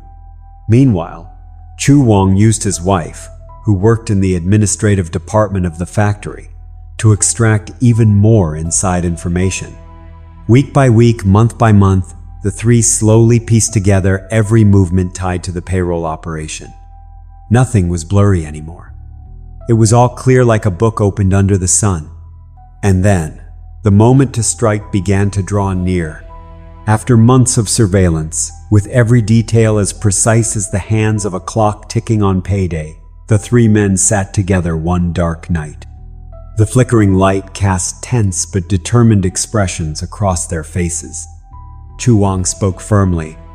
The 14th, exactly 8 a.m., the bank van arrives. The driver stays inside. The accountant and 2 guards go in to get the cash. By 8:20, they'll come out. Zhang Tan pointed at the map. We ambush them at the intersection near the bank. Easy exit. The car will be parked there. I'll drive. Jackie Ma stared at the plan, then nodded. Leave no one alive. If anyone can ID us, it's over. After a moment of silence, he added, there's no turning back. This money isn't just to pay off debt. It's our shot at a new life. We pull this off, split it 3 ways, and disappear. Their hands stacked on top of each other, an unspoken blood oath. The 14th, that fateful day, was now set in stone. No longer just an idea, or a theory, or a fantasy. The plan was ripe. The weapons were ready. The escape route was mapped. All that remained was for the bloody play to begin. After setting the date, they realized to pull this off cleanly, they'd need a vehicle. They couldn't use their own, nor could they rent one. What they needed was a ride that would be easy to get rid of afterward. A taxi was the perfect choice. Ma returned to one of his favorite tactics, posing as a customer.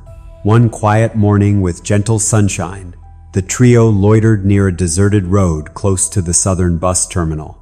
When a white taxi came slowly rolling down the street, they split into roles. Chu Wang raised his hand and smiled. Hey there, uncle. Can you take us to the industrial zone? The driver, suspecting nothing, let them all in. The taxi began to move, taking the 3 away from the city center.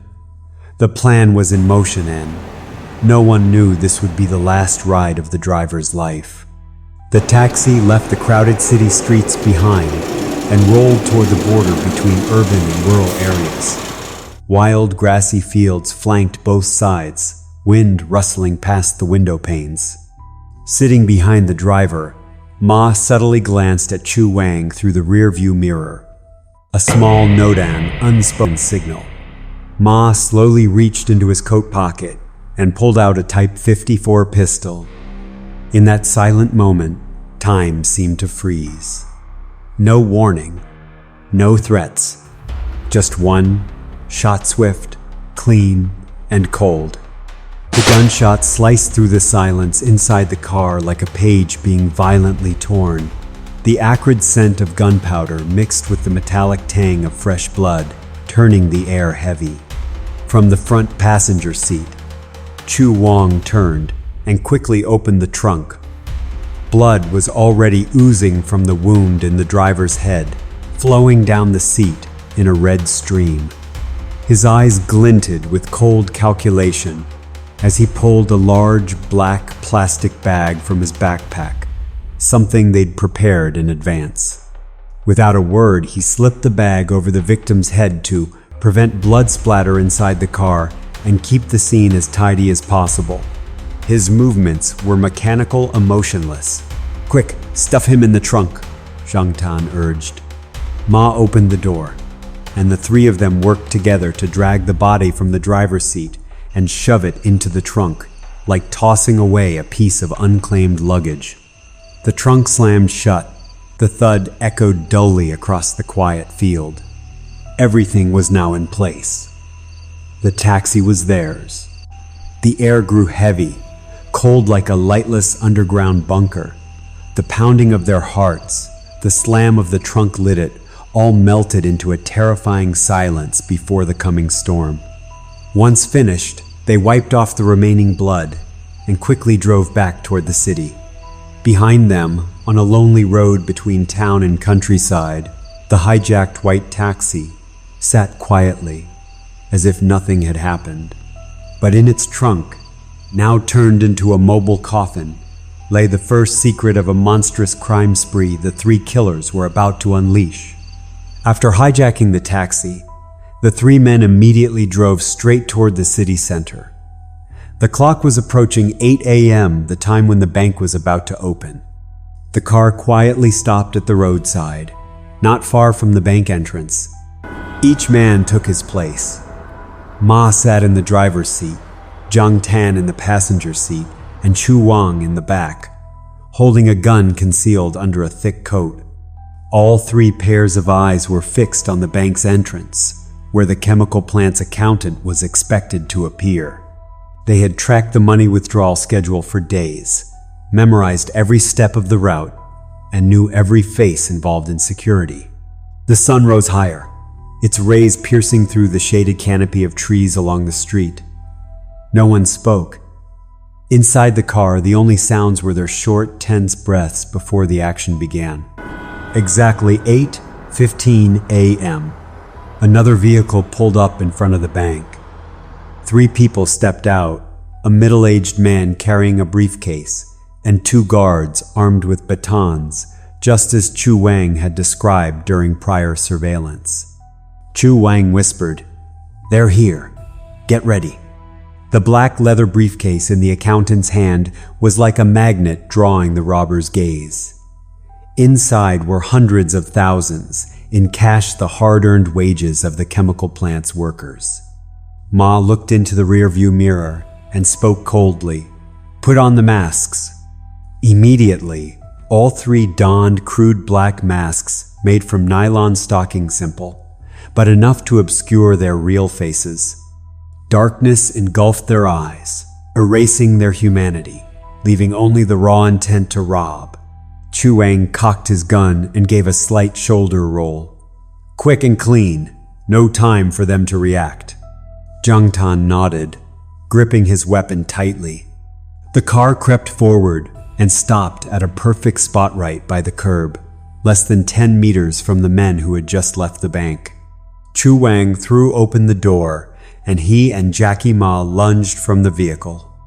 Everything was swept into a whirl of blood and violence, as the briefcase became the centerpiece of a daring daylight heist. The events had already been mentioned in the opening. Gunfire erupted, bodies fell, and the briefcase was snatched in the blink of an eye. It all happened in less than 2 minutes brief, yet it left behind terrifying consequences. Before passers-by could understand what was happening, they heard gunshots, screams, and the sound of someone collapsing onto the cold pavement. In the chaos, the three masked men seized the briefcase and sprinted back to the waiting white taxi. A witness who accidentally made eye contact was shot dead without hesitation. The scene left a deep scar on the once peaceful face of the city, and from that moment, a breathless chase between law and crime officially began. As the fog surrounding the case gradually lifted, the light of justice illuminated every hidden corner of evil. Chu Wang paid the price with his life after a shootout with police in a narrow alley. Zhang Tan, after being captured, confessed and faced the full weight of the law. But Jackie Math Mastermind, the soul of the entire scheme, vanished as if into thin air. His name was plastered on wanted posters nationwide. At checkpoints, train stations, airport Xi's face before the escape was everywhere. Yet as time passed, the clues faded. Public interest cooled. But to the police, he remained a lurking threat, a wound that refused to close. Every year, the task force reconvened, revisiting the case, searching for any new lead that might emerge. But Jackie Ma, like a shadow, left no trace. In reality, after splitting the stolen money, Ma left the scene that very night. Using fake documents, he boarded a train to Shanghai. There, he approached a private clinic specializing in cosmetic surgery. With 100,000 HKD, a small portion of the stolen cash demanded a complete facial reconstruction. A higher nose bridge, a sharper chin, deeper eyelids. From a rough-looking man, he transformed into a refined and unrecognizable gentleman. After a few weeks of recovery, he stepped out of the clinic as a new person. Standing before the mirror, he muttered, "Now, who the hell could recognize me?" Thanks to that transformation, Jackie Ma slipped out of the police's initial dragnet, beginning a calculated life on the run. After surgery, Ma didn't dare return to his hometown, nor linger in Hong Kong for long. He knew that the more crowded a place was, the more likely he was to be caught on surveillance cameras. He chose Lantau Ilanda, remote land with tropical weather and a diverse population as his hideout. With his new face and a set of forged documents from the black market, he adopted the name Chu Lang. He rented a small house near the shore and lived quietly. No one knew who he really was. He created a new backstory, a man who moved from another region to rest after a traffic accident. He even changed his voice, acted cautiously, and avoided too much interaction with neighbors. With the remaining money, he lived a life without hardship, though never extravagantly. Under the name Chu Lang, Ma blended into the coastal crowd. He renewed his documents, rented a house, and opened a bank account with the leftover cash. Life seemed stable. But the fear of being discovered always lingered. He never took photos, never left digital traces. Every time he saw someone in uniform, his heart would race. Once, during a routine residency check by a local police officer, he nearly dropped the teacup in his hand. But gradually, as time passed and no one came looking, he began to relax. He believed the plan had worked flawlessly. "I'm Chu Lang, not Jackie Ma," he whispered to the mirror each morning. Yet this new life brought no true joy. No goals, no family, no friends. Each day was a repetitive cycle. He began frequenting seaside mahjong parlors to kill time. Amidst the smoke and clacking tiles, he found a hint of his old thrill. But it was here that his first mistakes surfaced. After losing big one night, he lost his temper and loudly berated an opponent. A stranger took notice and mentally filed away the odd-looking face. "That guy looks familiar. I swear I've seen him somewhere."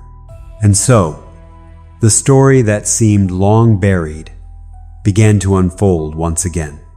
Ma's fugitive life on the island seemed aimless, but at least he had temporarily buried the horrors of his past. Occasionally, he stepped out of his small rented room in search of nightlife's breath-dim lights, pounding music in clubs and lounges, helped him forget the heavy days behind him. Each time, he melted into the unfamiliar crowds, forcing a fake smile, pretending to be someone else, someone named Chu Lang, who never had blood on his hands. It was during one of those nights, while sitting at the bar in a lounge, that he met her Li Huang.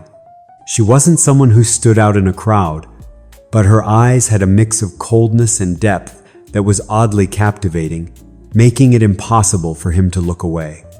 It started with small talk, then turned into careful dates. Li Huang worked as a beer hostess, a job that gave her a decent income and a rich array of life experiences. But that was exactly what made Jackie Ma more cautious, because he knew, with just one slip, the past he had hidden would be exposed. However, their feelings for each other gradually deepened. He, a man who had lived in blood and money, now found himself feeling warmth, something he hadn't dared to dream of for a long time. They moved in together and bought a small house by the sea. A seemingly simple home, yet filled with unspoken secrets. He used the money he had stolen to fulfill Huang's material desires. But those seemingly peaceful days didn't last long. Even though he had a house, a wife, and what appeared to be a stable life, Jackie Ma hadn't changed, still a man drowning in desire and a habit of shirking responsibility. The money he had stolen from the crime years ago, which he thought would last a lifetime, was spent quickly. He didn't know how to save, and he had no desire to work to him. Labor was an insult. He spent his days lingering around mahjong tables, bars, nightclubs, anywhere he could momentarily escape the emptiness inside him. Li Huang began to notice the changes in the man she once trusted. Arguments were no longer rare, but no matter how much she questioned him, Jackie Ma remained cold and mysterious. He didn't speak of the past, nor of the future, as if he only lived for the present. And then, when all that was left in his pocket were a few spare coins, he began to think of the old way. From an old newspaper he picked up at a roadside tea stall, Ma happened to read a piece about a resource extraction company in Xinjiang, a place that had just received a large payroll transfer from the bank. That piece of news sparked the dormant flame of crime in his mind. Xinjiang remote, rugged, and unsuspecting. A perfect place to commit a crime and vanish. Ma began planning. He masked the changes in his demeanor with lies told to Li Huang. "I'm thinking of getting into the gemstone trade. A friend invited me on a long trip to earn some startup capital. No one suspected a thing." And so, on a moonless night, he quietly left the island, heading west to the barren lands of Xinjiang, where a new crime awaited him. Ma spent days observing the area around a well-known hotel in the Tianshan district, where foreign currency exchanges were frequently made. He noticed that those working in money exchange often carried large sums of cash and operated in poorly protected environments. After collecting enough information about their habits and routines, Ma decided to choose one of them as the target for his daring heist. Among those currency exchangers, Ma focused on a middle-aged man who often appeared in the afternoons with a large leather briefcase full of cash. This man seemed less cautious and usually walked alone, making Ma believe he was the perfect prey for his plan. Ma began closely tracking the man's movements, memorizing every little detail in preparation for the upcoming act. After several days of surveillance, Ma knew the victim's daily schedule by heart. He knew the exact time and route the man usually took after finishing his work. One late afternoon, as the target left the hotel and headed down a deserted alley, Ma decided it was the perfect moment to strike. He quietly followed, waiting for the right opportunity. The narrow alley behind the hotel saw a few passers-by, dimly lit by old street lamps. The victim walked casually, unaware of the danger looming behind. Jackie Ma picked up his pace, closing the distance between them, ready for the next step in his brutal plan. When only a few steps away, Ma swiftly drew a handgun from his coat. The cold metallic gleam flashed under the dim light, reflecting the ruthless determination in his eyes. Without a word, without hesitation, he aimed directly at his target. The gunshot shattered the silence of the dark alley. The bullets cut through the air, striking the victim's body. The man didn't have time to react and collapsed immediately, blood pooling on the cold ground. Ma stepped forward to confirm the kill, then quickly grabbed the leather briefcase filled with cash before disappearing into the shadows. After the success of his first robbery, Ma repeated the same method for a second heist in Xinjiang. He targeted currency exchangers again, tracked them to isolated areas, then coldly killed them and stole their cash. Altogether, through 2 robberies, Jackie Ma seized over 10 million HKD, leaving behind horror and grief for the victims' families and the local community. While investigating the scenes of the 2 consecutive murders in the Tianshan area, local police quickly noticed a common factor. Both victims had been killed with the same type of firearm. The bullets retrieved from the bodies and the crime scenes were sent to the forensic lab for analysis. The results stunned the investigators. The ballistic patterns matched a weapon used in a bloody robbery at a chemical plant back in 1993. With modern technology and archived data, the police identified the perpetrator in all 3 cases as the same individual, Jackie Ma, a man once on the national most wanted list who had vanished for more than a decade. This discovery not only revived a case long thought to be forgotten, but also reignited hope of finally capturing the cold-blooded killer. Due to the increasing danger and recklessness of the fugitive, the Hong Kong Police Department decided to take decisive action. A new nationwide warrant was issued, accompanied by composite sketches of the suspect's face before and after plastic surgery.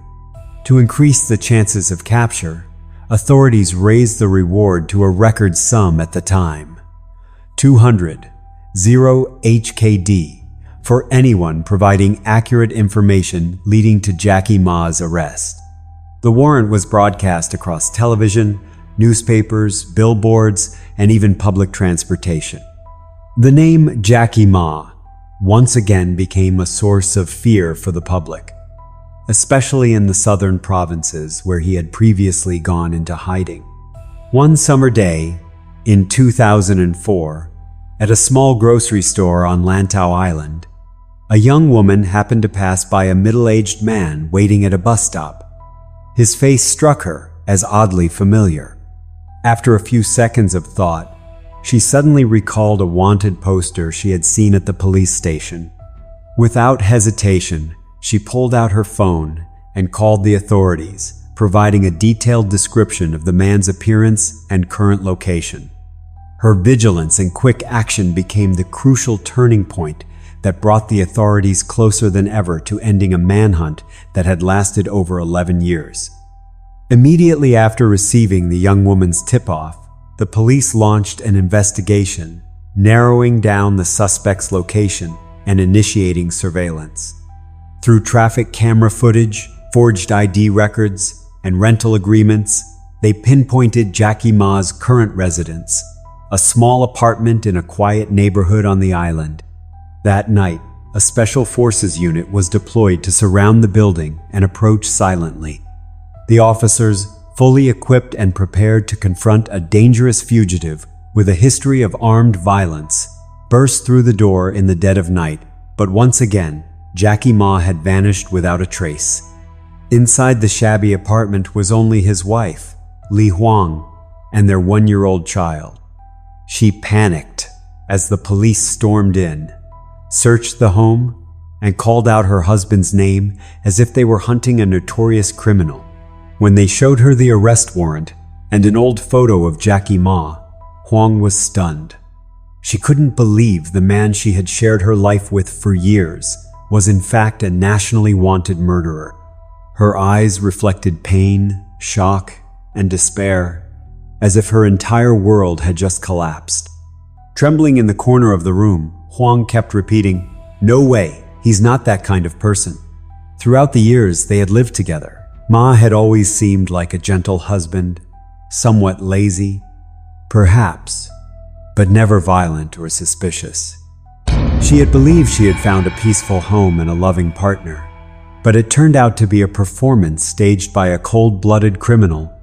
Her trust had been betrayed, and love had become a deep wound impossible to heal. Despite her heartbreak and confusion, Huang chose to do the right thing, guided by her conscience and sense of responsibility. After hours of gentle questioning and encouragement from the police, she revealed that her husband had once mentioned a rented house in the suburbs, a place he visited whenever he wanted some quiet time alone. Authorities immediately deployed forces to the location. This time, they didn't let him escape. Jackie Ma was arrested while playing mahjong with strangers at a small roadside shop. The manhunt that had lasted more than a decade finally came to an end. Justice, though slow, had been served. In early 2005, the Intermediate People's Court opened the first trial.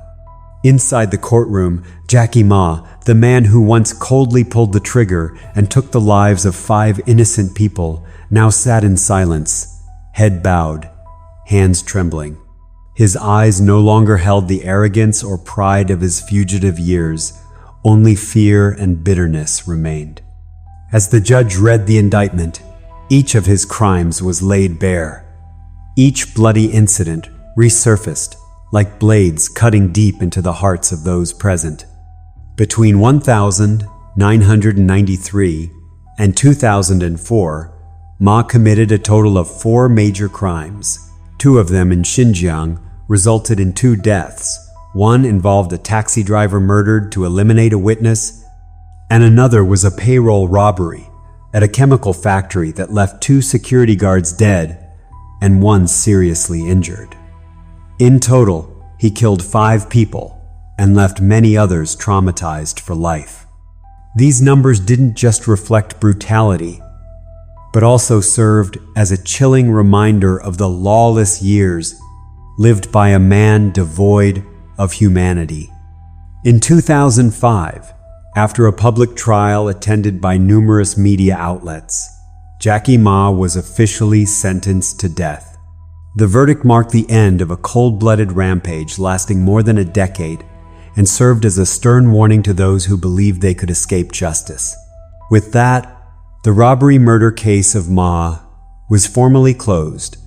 A dark chapter in Hong Kong's criminal history ended with the righteousness of the law.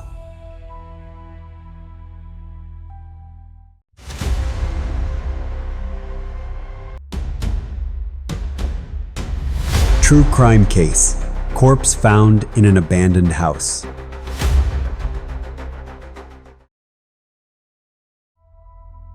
On the 18th of April, 2016, pale sunlight stretched across the outskirts of Jingtai, Hebei province.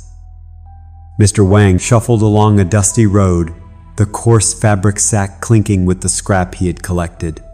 For him, this was life, gathering the fragments of the city in exchange for a few coins. His sharp eyes scanned the ground, missing no plastic bottle or metal scrap. This suburban area was where urban dreams went to die. Abandoned factories, chaotic construction sites, all steeped in the heavy scent of oil and garbage. Mr. Wang never complained. He was used to solitude, to long days wandering from dawn till dusk. Today, he walked the familiar roads, his gaze passing over the ruins. Every step was firm, as if he were a part of this desolate landscape. But something felt different. A breeze passed, carrying a foul smell. He sniffed, thinking it was just a dead cat or dog, nothing unusual here. He shrugged and kept walking, the sack growing heavier on his shoulder. But deep inside, a vague sense of unease began to stir, as if something was waiting for him up ahead. Mr. Wang slowed his steps, his nose wrinkling as the stench grew stronger. Xingtai's air was never fresh, but this was different, acrid, oppressive, like death lurking nearby. He paused and took a deep breath, trying to distinguish it. Animal remains, he told himself. Here, stray cats and dogs often died of hunger or got run over, leaving bloated corpses under the sun. He had seen plenty. Nothing new, but this smell clung to him, persistent, making his stomach churn. He waved off the thought and walked on. The road led him through empty lots, where weeds overtook the path. The smell didn't fade. It thickened, like an invisible warning. Mr. Wang looked around and saw only withered trees and scattered trash. "Must be nearby," he muttered hoarsely. Living alone for too long had dulled his sense of fear. Still, his feet moved slower, as if instinct was whispering something. He tightened his grip on the sack, eyes fixed on an abandoned building ahead. The smell seemed to pour from there, inviting yet terrifying. The abandoned building stood like a crumbling concrete skeleton. Rusted steel rods jutted out from piles of broken bricks, the empty windows gaping and cold. He stepped across the threshold, the floor creaking under his rubber shoes. The stench engulfed him, invading his nostrils, clawing at his throat. He coughed dryly, pulling his sleeve over his face, but the smell was relentless. It was thicker now, deeper, as if the building itself was exhaling the breath of decay. Mr. Wang moved deeper inside, hoping to find some empty bottles. Faint light streamed through cracks in the walls. Shadows crept along the surfaces, and his footsteps echoed in the silence. He had been here before, scavenging bits of metal, but today the place felt different, gloomier, heavier. The smell guided him, like an invisible thread pulling him through the ruined rooms. He mumbled to himself, trying to stay calm, but his heart beat faster. Something was wrong here. He could feel it. His hands tightened around the sack, eyes scanning every corner, bracing for whatever was waiting. Mr. Wang turned into a room, and the overpowering stench made him stagger. He stopped, breathing shallowly, eyes sweeping across the dark, wide space ahead. A weak beam of light fell through a crack in the ceiling, revealing cracked concrete patches. Then he saw it, the source of that horrifying smell. On the floor, amid dust and debris, an unmoving shape lay there, obscured in the dimness. He stepped closer, each movement heavy as lead. The stench wrapped around him, seeping into his pores. He squinted, trying to make it out. It wasn't an animal, not a cat or a dog. It was a person, a distorted, lifeless body sprawled across the cold concrete. Mr. Wang swallowed hard, his throat dry. He had found what he never wanted to find. That earlier sense of foreboding had become a terrifying reality, and he knew this moment would change everything. The body lay on the cold concrete slab. It was a woman, naked, her skin gray and bloated from decomposition. The foul odor radiated from her, a sickening stench that made Mr. Wang turn away, his eyes burning. Flies buzzed in swarms, crawling over her mottled skin. Her limbs were twisted, as if death had come with agony. Her face was unrecognizable, a mangled mass of flesh, but her figure suggested she was young, perhaps only in her early 20s. Mr. Wang backed away, the sack falling to the floor with a thud. His heart pounded, blood roaring in his ears louder than the flies. He had seen death, accidents, illness, but never like this. This was no accident. There was something cruel, deliberate in the way the body was left. Trembling, he pulled out his phone, his fingers clumsy as he dialed the police. "There's a body," he whispered, his voice breaking. "A girl. She's dead." Just minutes later, the sound of sirens pierced the stillness of Xingtai's suburbs. Dust-covered police cars pulled up in front of the building, red and blue lights flashing in the fading twilight. Officers quickly cordoned off the scene, yellow tape drawn tight, separating death from the outside world. Chief Inspector Li entered the room. He scanned the body, noting every detail. The victim was a young woman, around 20 to 30 years old, her naked body already beginning to decompose. A dark red ligature mark stood out on her neck. Li frowned and signaled for the forensic team to begin their work. Camera flashes lit up the grim scene. "Hot today," Li muttered, glancing at Mr. Wang, who was huddled in a corner of the room. "What time did you find her?" Mr. Wang stammered through his account, his voice trembling. Li nodded and took notes, but his eyes were sharp, as though trying to piece together invisible fragments.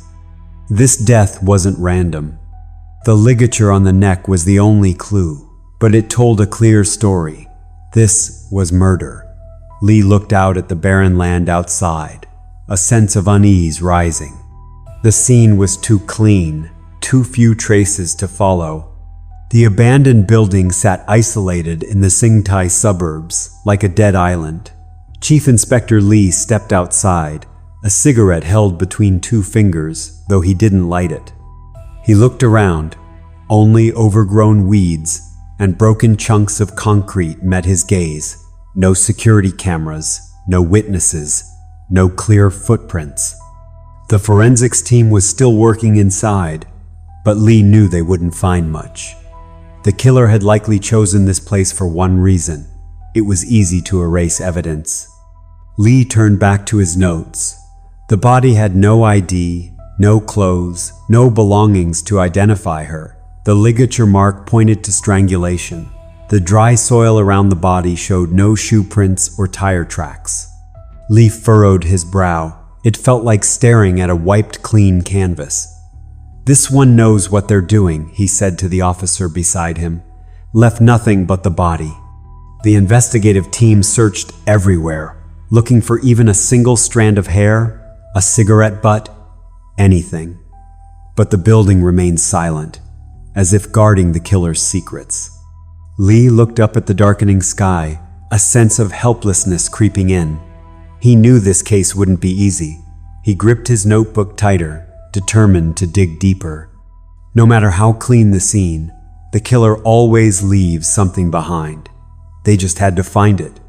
The next morning, Chief Inspector Lee led the investigation team to villages near the abandoned building. Dirt roads wove through rice fields and old tiled houses. If the victim had ever appeared in the area, someone had to remember. Lee knocked on every door, showing a reconstructed photo of the victim's face based on the body. But the answers were always the same. "Never seen her," one woman said, shaking her head. "She's not from our village," another added, her eyes suspicious. No one knew the girl. No one had seen anything unusual. Lee jotted notes, but his frustration grew more obvious. These villages were small, places where everyone knew each other. A stranger would have stood out like fire in the night. But no one remembered the girl. No one heard a car or saw anything suspicious near the construction site. "She's not from around here," one officer commented. If the victim wasn't a local, what was she doing in such a remote area? And how did the killer bring her there without anyone noticing? The sun rose high, casting heat over the investigation team. Lee stood by the roadside, gazing across the sprawling fields. No clues, no witnesses. The case felt like a puzzle with missing pieces. But Lee wasn't giving up. He knew that no matter how careful a killer was, the truth always left a trace. It just took patience to find it. On the 20th of April, pale sunlight filtered through the windows of the Xingtai police station. Detective Lee was reviewing the forensic report when the door swung open. A young man entered, his face pale, eyes bloodshot. He looked to be about 25, wearing a worn-out shirt, his hands buried deep in his pockets as if trying to hold something back. "I want to report a missing person," he said, voice trembling. Lee looked up and gestured for him to sit. The air in the room grew heavy, as if the man's presence carried the very lead Lee had been waiting for. "What's your name?" Lee asked, pen in hand. "Zhang Wei," the young man replied, voice dropping. He bowed his head, messy hair hiding his eyes. "My girlfriend, she's gone missing." Lee frowned, a sense that the case at the abandoned site was starting to unravel. Zhang spoke in halting phrases, saying his girlfriend, Liu Mei, had been out of contact for several days. Lee took notes quickly, his eyes sharp as knives, watching Zhang's every move. The man had come far too late, and that made Lee suspicious. "Do you have a photo of her?" Lee asked.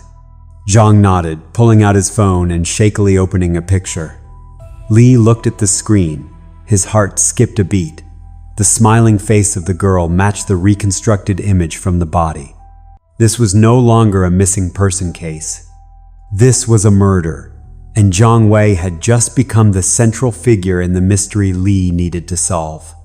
Detective Lee sat across from Zhang Wei at the police station, the fluorescent light casting harsh shadows on Zhang's pale face. "How long has she been missing?" Lee asked, voice calm but sharp. Zhang hesitated, his gaze avoiding Lee's. "Today's the 4th day," he said, voice barely above a whisper. Lee frowned and set down his pen. 4 days, far too long for a bride-to-be to vanish without reporting it. A wave of suspicion rose in him. "Why are you only reporting it now?" Lee asked, his tone colder now. Zhang lowered his head, hands clenching tightly. I thought she was just mad at me, gone off for a few days. We had a fight before she left. He looked up, eyes glistening. I didn't think she would. His voice cracked, but Li remained unmoved. He'd seen too many tears in this line of work, not all of them genuine. Li kept writing, unsure if Zhang Wei was a victim or a suspect. Did she usually go anywhere? Did she say anything before she left? Li asked. Zhang shook his head weakly. She just said she was going to meet a friend. I didn't ask much. Li stared at him, feeling as though he were looking at a wall hiding something. 4 days of silence was a major red flag, and Li was determined to find the truth, no matter how deep he had to dig. Li brought Zhang Wei to the forensics room to identify the body. Is this her? Li asked. Zhang looked down, and his face crumbled. He nodded, unable to speak, tears streaming down his face. The body found in the abandoned building was indeed Lu Mei, his girlfriend. Li sighed, but inside, he felt the case was starting to reveal some clues. The autopsy report lay on the table, its details as cold as Lu Mei's death itself. Before she died, she had engaged in sexual activity, right at the abandoned building. The marks on her neck indicated death by strangulation, but the biological traces left behind were a new lead. Did she mention where she was going? Li asked, his tone gentler now, though still sharp. Zhang wiped his tears, trying to regain composure. We were getting married next week. She said she was meeting her best friend to discuss the wedding. Li jotted it down, but his mind was fixated on the term best friend. Lu Mei hadn't met with any best friend. She had gone to the abandoned building, a place no one visited. Which friend? What's their name? Li asked. Zhang shook his head. I don't know. She didn't say. Li frowned. Zhang either knew nothing about Lu Mei's private life, or he was hiding something. Either way, Li sensed the case was leading him into a shadowy corner that Lu Mei had kept hidden, and the answer lay somewhere in her secrets. Li held Lu Mei's phone, the screen lighting up with a flood of messages. The tech team had unlocked the device, and what they found grabbed Li's attention. One name appeared repeatedly in the chat history, Qing Shan, an online friend Lu Mei had been in frequent contact with. The last message was sent just before she died, a red dot in the timeline of the case. Li raised the phone, looking straight at Zhang Wei. She had an online friend named Qing Shan. Do you know anything about this person? Zhang stared at the screen, eyes empty. I don't know, he said flatly. I never looked at her phone. Li narrowed his eyes, sensing Zhang was building a wall. The man who was about to marry Lu Mei yet knew nothing of her digital world? Did she often chat with strangers? Li asked. Zhang nodded, his eyes flashing with a trace of frustration. She liked making friends online. I didn't support it, but I didn't stop her either. Li scrolled through the messages. The conversation with Qing Shan spanned months, full of flirty jokes and suggestive remarks. The final message mentioned a meeting at an exciting location. A chill ran down Li's spine. Lu Mei hadn't gone to meet a best friend. She had arranged to meet Qing Shan, and that meeting led her to the abandoned building. Who was Qing Shan? A harmless online buddy, or the one who strangled her? Li ordered the tech team to trace the account. The answer was hidden somewhere in these messages, and he wouldn't stop until he found it. Detective Li watched Zhang Wei, who sat across from him, fingers interlocked tightly, eyes fixed on the floor. You really don't know who Qing Shan is? Li asked again, a hint of doubt in his voice. Zhang shook his head, this time more slowly. I don't know, he repeated. I never checked Mei's phone. She liked her freedom, and I respected that. But his voice carried a forced edge, like someone trying to hide something. Lee made notes, but his mind dug deeper. Was Zhang really as clueless as he claimed? Detective Lee shot a sharp glance at Zhang Wei. The young man before him now looked exhausted, his hands clenched tightly as if suppressing rage. "She liked making friends online, didn't she?" Lee asked evenly. Zhang nodded, lips pressed tight. "Mei liked it. She said it helped her relax. I didn't like it, but I didn't stop her." He paused, his eyes flashing with bitterness. "She was unbelievable. We were about to get married, and she was still doing stuff like that." Lee sensed Zhang wasn't being completely honest. A man about to marry, yet letting his fiancée freely mingle with strangers? Either Zhang was apathetic, or he knew more than he let on. "Did she ever mention anyone specific?" Lee asked. Zhang shook his head, but the tension in his face didn't escape Lee's notice. He stood up and signaled the tech team to continue analyzing Lu Mei's phone. Zhang might be a grieving fiancé, but Lee wasn't ruling him out of this deadly puzzle just yet. Detective Lee sat beside a tech officer, scrolling through hundreds of messages from Lu Mei's phone. The conversations with Qingshan popped up, each line a fragment of a hidden truth. But when they opened the most recent exchange, Lee felt a chill. Lu Mei and Qingshan had dared each other, a wild game, as they called it. The words were bold, provocative, unlike any ordinary chat. She wrote this: "Before getting married, I want to try something crazy," the officer read aloud, his voice hesitant. Lee frowned, gripping the arm of the chair tightly. The next message from Qingshan was even bolder. "Meet me at that place. No one will ever know." Lee felt his pulse racing. That place? Was it the abandoned building? This conversation happened just hours before Lu Mei died. This was no coincidence. She had gone there intentionally, but the cost was her life. Lee ordered all the messages to be printed out. He needed to fully understand the relationship. Lu Mei wasn't just a victim. She had knowingly stepped into a dangerous game. But who was Qingshan? An online friend? Or someone who had planned everything from the start? Lee stared at the screen, the words whispering truths.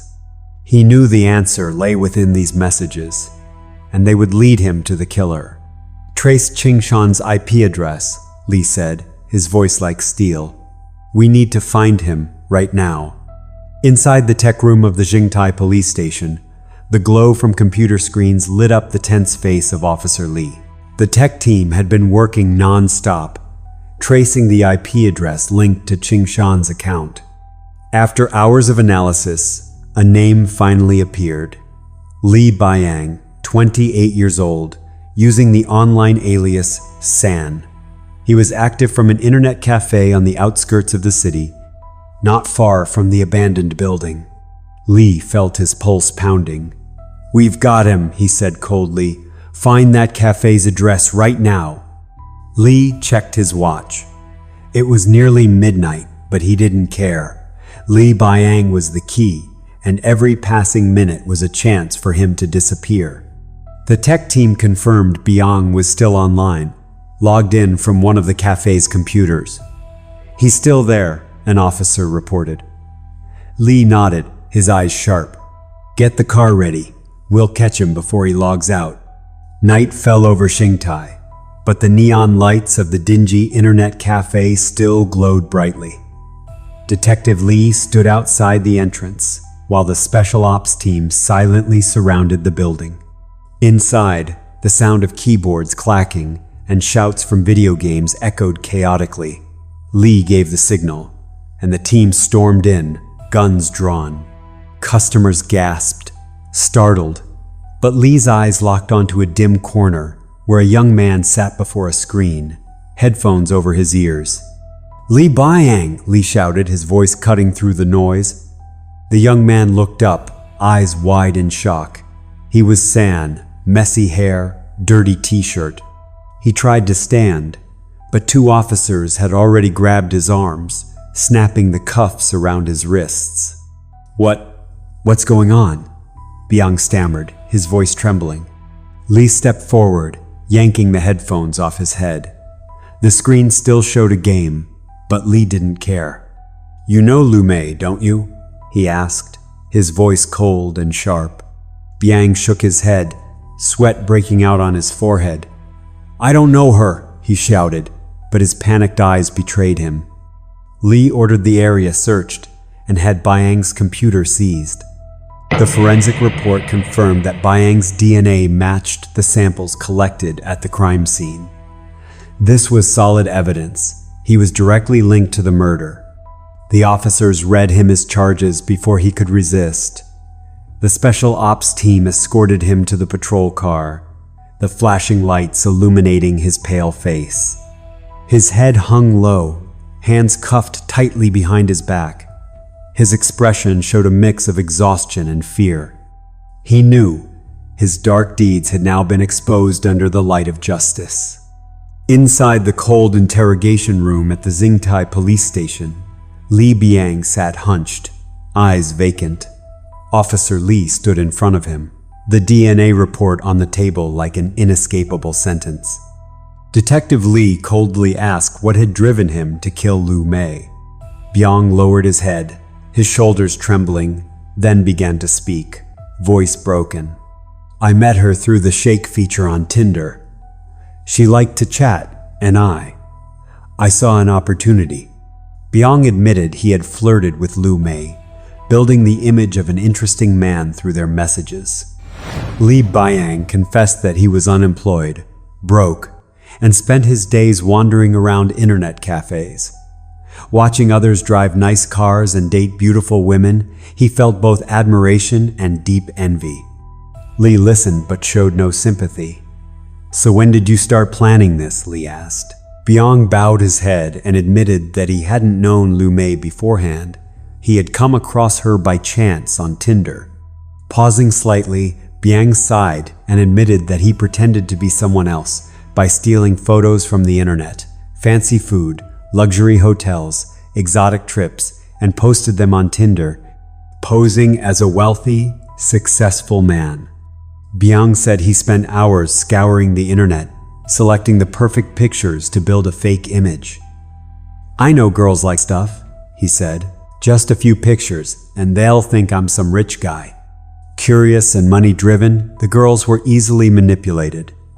They believed Byung was an intriguing man, not an unemployed guy living off internet cafes.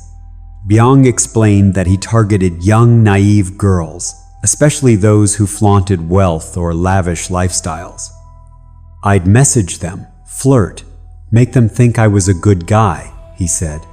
Once he built the perfect profile, he used Tinder's Shake feature to find people, flirted with them, gained their trust, and then planned to rob them. He hesitated, as if ashamed of his own scheme. Lu Mei was a girl who fit his target profile. When she saw Byung through Tinder's Shake feature, she was impressed by the flawless profile he had crafted. They quickly became online friends and messaged each other daily.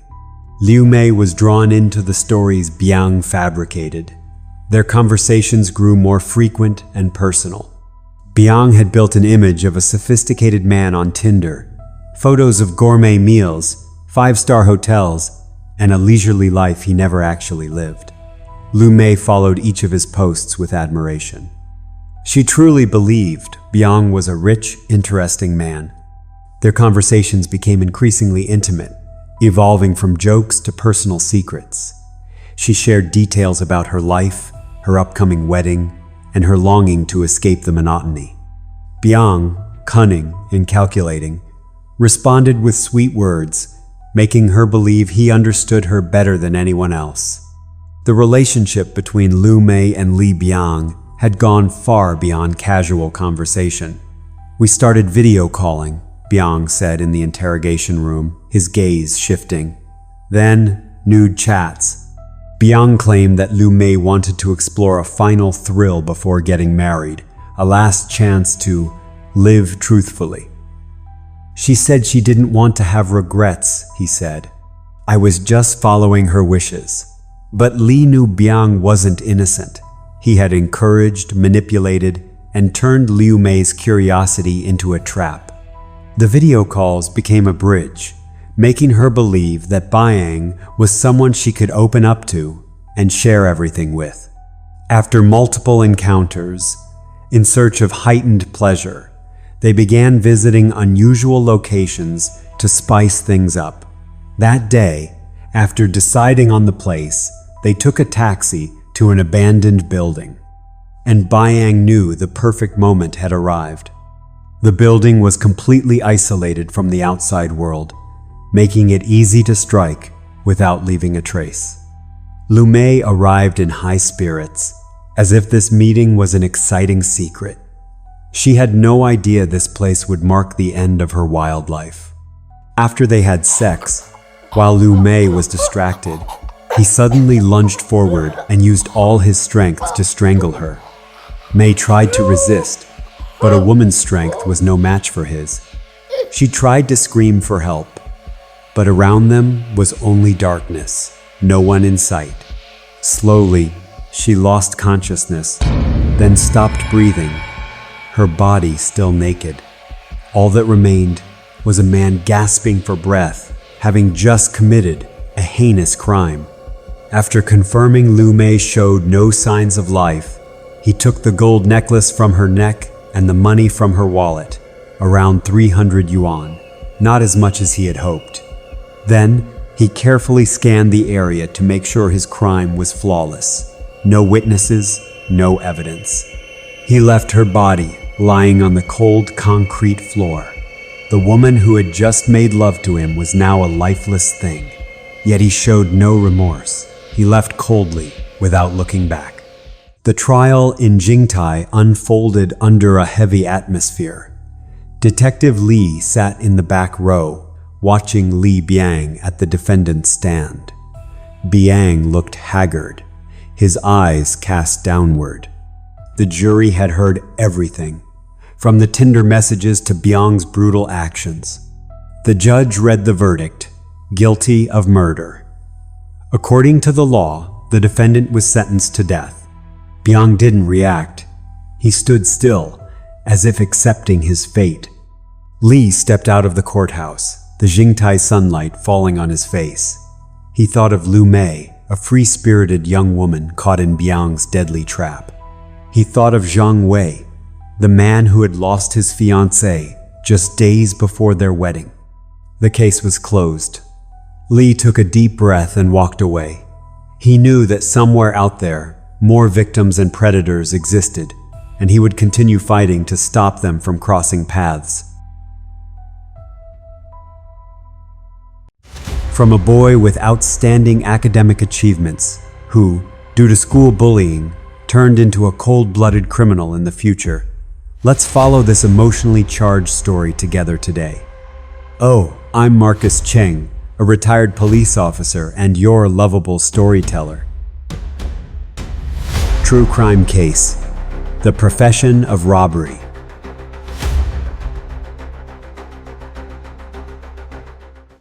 Under the crimson glow of sunset, Sham Shui Po appeared like a tranquil painting. The shabby rooftops nestled beside the rice fields, where the wind gently sang through the trees. In this rural area, people lived simple lives day after day, filled with sweat and smiles. No one ever imagined that the shadow of crime could creep into this place, into this very small village. But fate always has its way of drawing unexpected lines. In a clay-walled house at the end of a dirt path, a story was quietly beginning. The faint scent of smoke drifted from the kitchen, blending with the sound of a mother softly lulling her child to sleep. There, a family lived. And within that family was a boy, carrying a dark destiny that no one could have foreseen.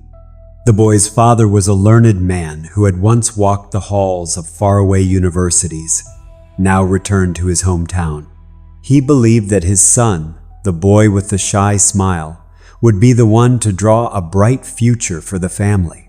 Listening to his father's words, the boy studied diligently. With jet black hair and bright eyes, He quickly became the pride of the household. At school, his name always topped the list of outstanding students. Teachers smiled every time he raised his hand, and classmates looked at him with a mix of admiration and envy. That hard work kept him among the school's elite students, his name called by the teachers in every exam cycle. His classmates marveled at him, some with jealousy, but he only smiled, his eyes shining with the belief that he could be different. Inside, he dreamed of a grand future, one where he would no longer be the poor village boy. And no one, not even himself, knew that his life would soon take a fateful turn.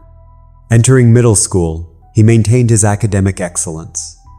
One afternoon, as sunlight streamed through the classroom window, he accidentally found an old book fallen under a desk.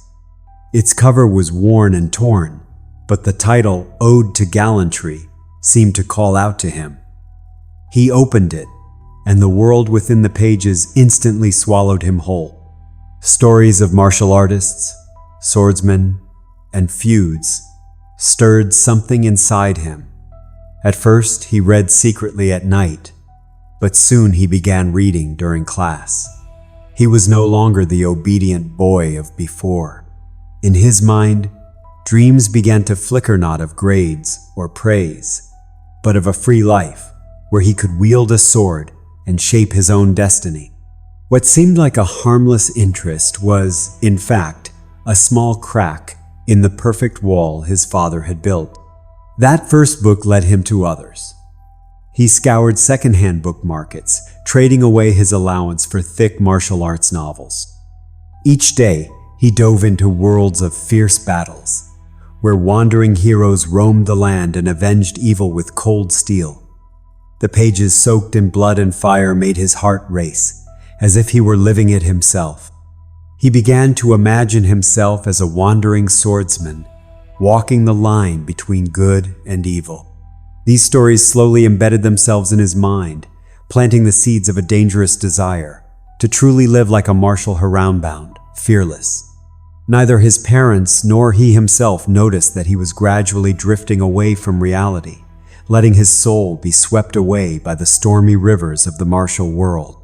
He no longer cared for school books.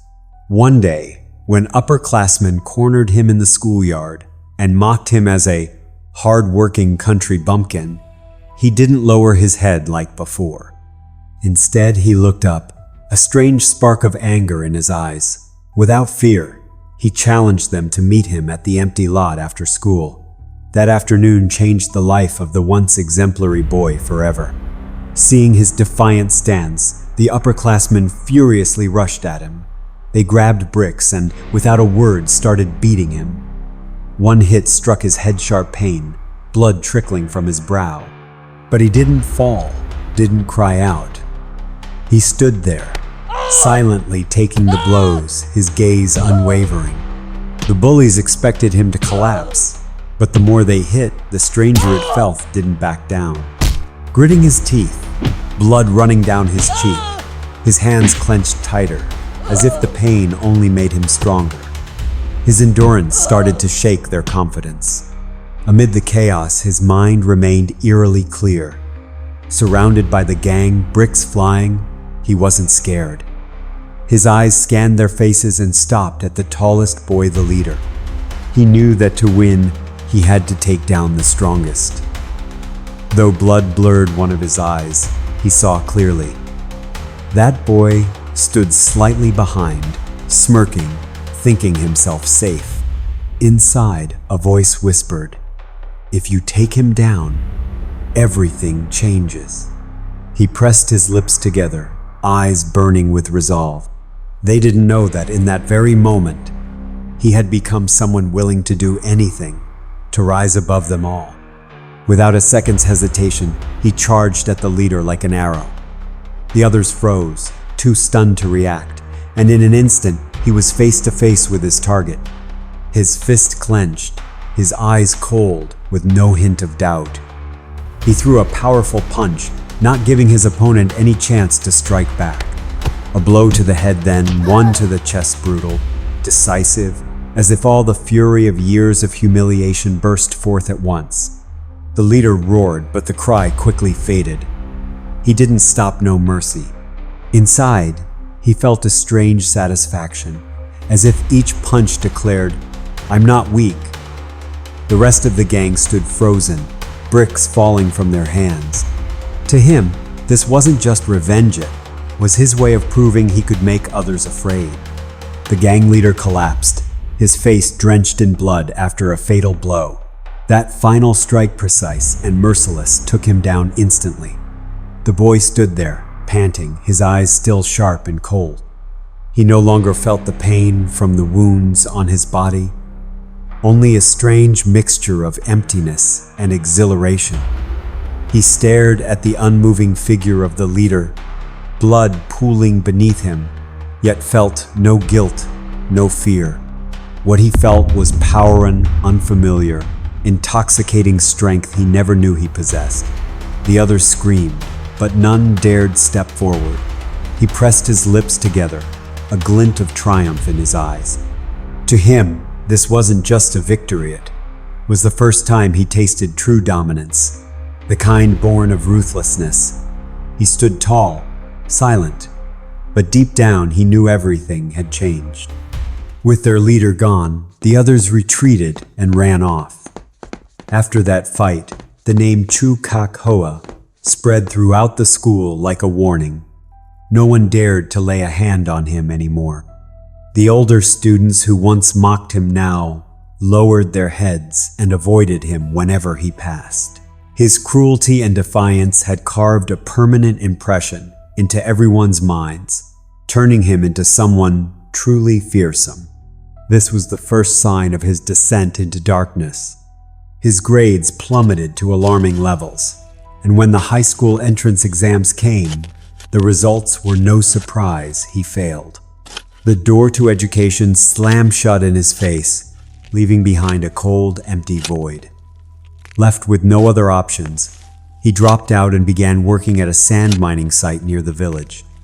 The work was grueling and filthy. It seemed his life would slip into monotony, but fate had other plans.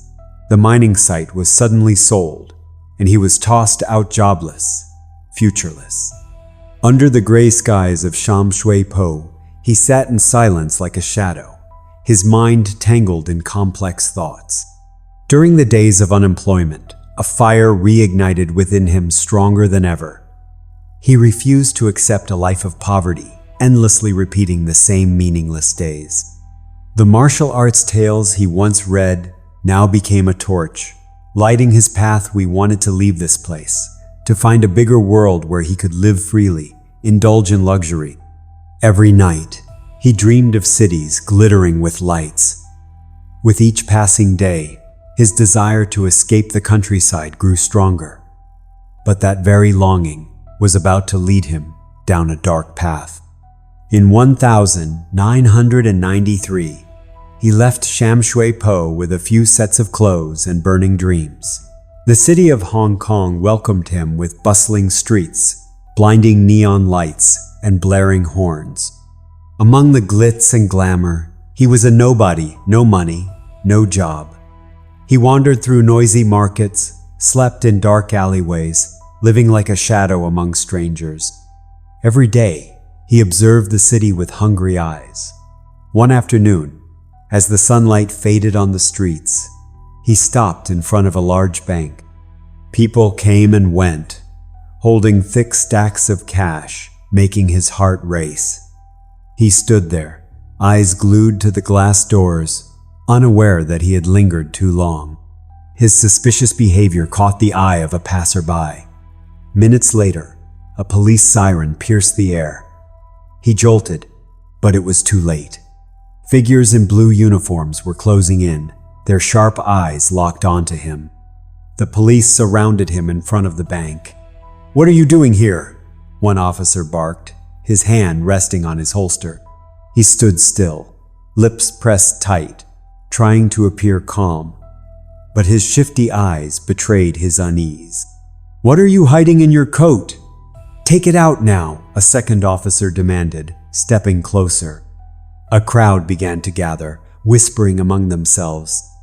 He knew he couldn't run. Slowly, his hands slipped into his coat. His heart pounded, sweat trailing down his forehead. The impatient officer yanked open his coat. A glint of metal flashed in the sunlight, a hunting rifle. He was slammed to the ground, hands cuffed behind his back. "You've got some nerve," the officer growled. He said nothing, head lowered, but inside was a storm of frustration and rage. The two officers immediately escorted him to the station, charged with illegal possession of a weapon. He was sentenced to 2 years in prison. The prison with its gray walls and the clanking of iron doors became his new home. There, he learned the harsh rules of the underworld, where the strong ruled and the weak bowed. During those long nights in his cell, he didn't regret anything. On the contrary, his thirst for power only grew stronger. 2 years later, he was released. Thinner, but with eyes sharp as blades. He didn't return to Sham Shui Po.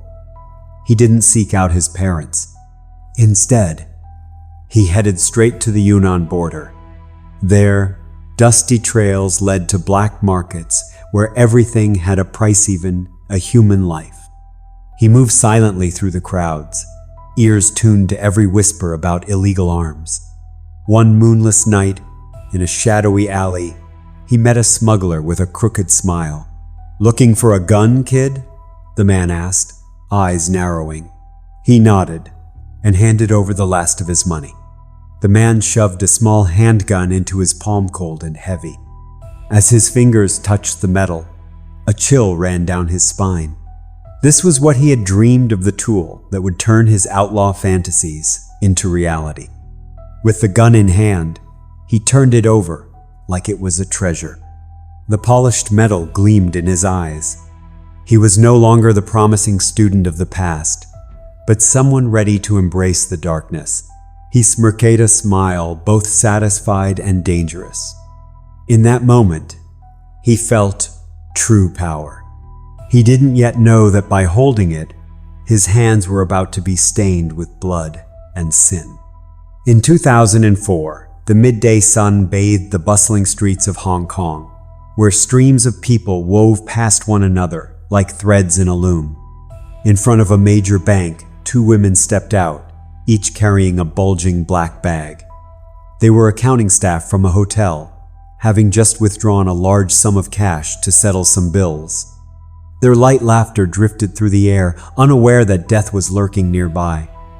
Just a few meters away, hidden in the shadow of an old delivery truck, he stood still, eyes sharp as a hawk. He had been watching this bank for a week, memorizing every detail, the schedule, the entrances, the peak foot traffic. His hands clenched tightly in his coat pockets, feeling the cold metal of the gun. He wasn't in a rush. The perfect moment was drawing near. As the 2 women headed toward the car parked by the curb, his heart beat faster, yet his mind remained cold and calculating. The 2 women stopped by the vehicle. One reached to open the door, while the other casually looked around, oblivious to the shadow rapidly closing the distance. He had chosen this precise moment when the crowd was thickest to mask his actions. Everything unfolded in a flash. Just as the woman's hand touched the door handle, he slipped silently from his spot, his steps as quiet as a cat's, blending into the crowd without taking his eyes off the target. No one noticed the ordinary man in a worn-out jacket. He stopped just a few steps behind them, his right hand slowly reaching into his coat. Time seemed to slow. The sounds of traffic and conversation faded from his ears, replaced only by the steady beat of his heart and the chill of the metal weapon. Like a predator striking, he lunged from the side of the vehicle so quickly that no one had time to react. The surrounding pedestrians continued their routines, unaware that the scythe of death had been unsheathed. He said nothing, gave no warning, revealed no signs. Every fiber of his being was focused on one action. His hand drew the gun from his coat with a smooth motion, as though he'd practiced it hundreds of times. The metallic glint flashed in the sunlight, and before anyone could scream, he pulled the trigger. The deafening crack of gunfire tore through the air, echoing across the crowded street. The bullet hit the woman closest to him squarely in the head, the force knocking her to the ground. Blood pooled across the pavement, deep crimson in the sunlight. Panic erupted among the crowd, but he didn't stop. His eyes remained cold, unwavering as if his heart had long since turned to stone. The first woman collapsed, her eyes wide with shock, not a sound escaping her lips. Blood flowed from the wound, soaking the bag she still clutched. He didn't look at her, didn't care about the life he had just extinguished. It was merely part of the plan. The crowd began to scream, footsteps scattered in chaos. Yet he remained eerily calm. The second woman, just a few steps away, stood frozen, her hands trembling, mouth agape as if to scream, yet her voice was strangled by terror. She hadn't even grasped what was happening before. She saw his figure turn, his eyes as cold as a blade. He raised the gun again, and his finger tightened on the trigger. The second shot rang out dry and final. The bullet pierced the woman's head, and she crumpled beside her colleague. The bag of money rolled onto the sidewalk. 2 lives were snuffed out in mere seconds. Even before the smoke from the barrel had cleared, he bent down to pick up the bag. His fingers brushed across the coarse, blood-soaked fabric, but he didn't care. He quickly grabbed it and fled. Like a ghost, he melted into the crowd, his steps blending with the chaos of fleeing pedestrians. The gun was hidden back inside his coat, the bag of money pressed tightly to his chest. He moved quickly, but not hastily, each step measured to avoid drawing attention. Within minutes, he had vanished into a narrow alleyway, leaving behind a blood-soaked scene and the sound of sobbing cries. The police would come, but he knew they'd find nothing, just 2 corpses and an unsolvable mystery. In a dimly lit hotel room, the yellow glow of the light cast flickering shadows on the peeling walls. He slammed the door shut, his breath still ragged from the heist. The bloodied money bag weighed heavy in his hand, as if it carried the weight of the world. He stepped toward the rickety bed and emptied the contents. Bills scattered across the sheets. The crinkling sound of paper filled the room, mixing with his pounding heartbeat. He stood there, eyes gleaming, gazing at the spread of money on the bed. The scent of ink mingled with blood created a sickly euphoria that consumed the room. He didn't think of the 2 women lying dead, didn't care about the screams from the street. To him, this was his first trophy. A cold smile crept across his face as if to confirm. This bloody path was the one he was meant to walk. He sat down, hands trembling as he sifted through the pile of cash, bill by bill, as if confirming they were real. He counted, slowly, carefully, his eyes lighting up with each growing total. 70,000 Hong Kong dollars, a sum he had never dared to dream of. He sat in a daze, staring at the money like it was some kind of miracle. In Sham Shui Po, that amount could buy a home. He lay back on the bed, letting the bills cover his chest, the cool touch of the paper making his heart pound harder. That night, he didn't sleep. The money still lay on his chest, glinting under the dim light. He replayed the heist in his mind each moment, clear as day. The terrified eyes of the women, the crack of gunfire, the bag falling to the ground. It had all taken just seconds, and yet it had brought him more money than he'd ever seen. He laughed hoarsely, a dry, raspy sound. Was it really that easy? He mumbled to himself, as if questioning his own reality. No need for education, no more slaving away at a job like his father had forced him to. All it took was a gun, a decisive moment, and the money was his. That thought was like a sharp blade slicing through the last remnants of his morality. He was no longer the boy from Sham Shui Po, was now someone willing to do anything to get what he wanted. And he wanted more. 70,000 Hong Kong dollars, though significant, wasn't enough. He began to dream of bigger scores, bolder heists. Greed, like a wildfire, ignited inside him unstoppable. He stared at the gun, his mind swirling with new plans. Just one more time, he told himself. But deep down, he knew he couldn't stop. Every bill on the bed was both a promise and a trap. He looked out the window, his gaze fixed on the vast city beyond, where more banks were waiting. However, after the first robbery went off without a hitch, he didn't rush into making another mistake. He understood that the police were hunting him down, and one careless move could destroy everything. He melted into the shadows of Hong Kong, living in cheap rental rooms, avoiding all prying eyes. For a whole year, he left no trace, vanished, as if he'd never existed. The stolen money was hidden with care, enough for him to survive without exposing himself. But during those long nights, as the city slept, he continued sharpening his next plan. He replayed every detail in his head: the approach, the execution, the escape. His gun, the only companion he had, was cleaned every night, its metallic gleam fueling his anticipation for the next job.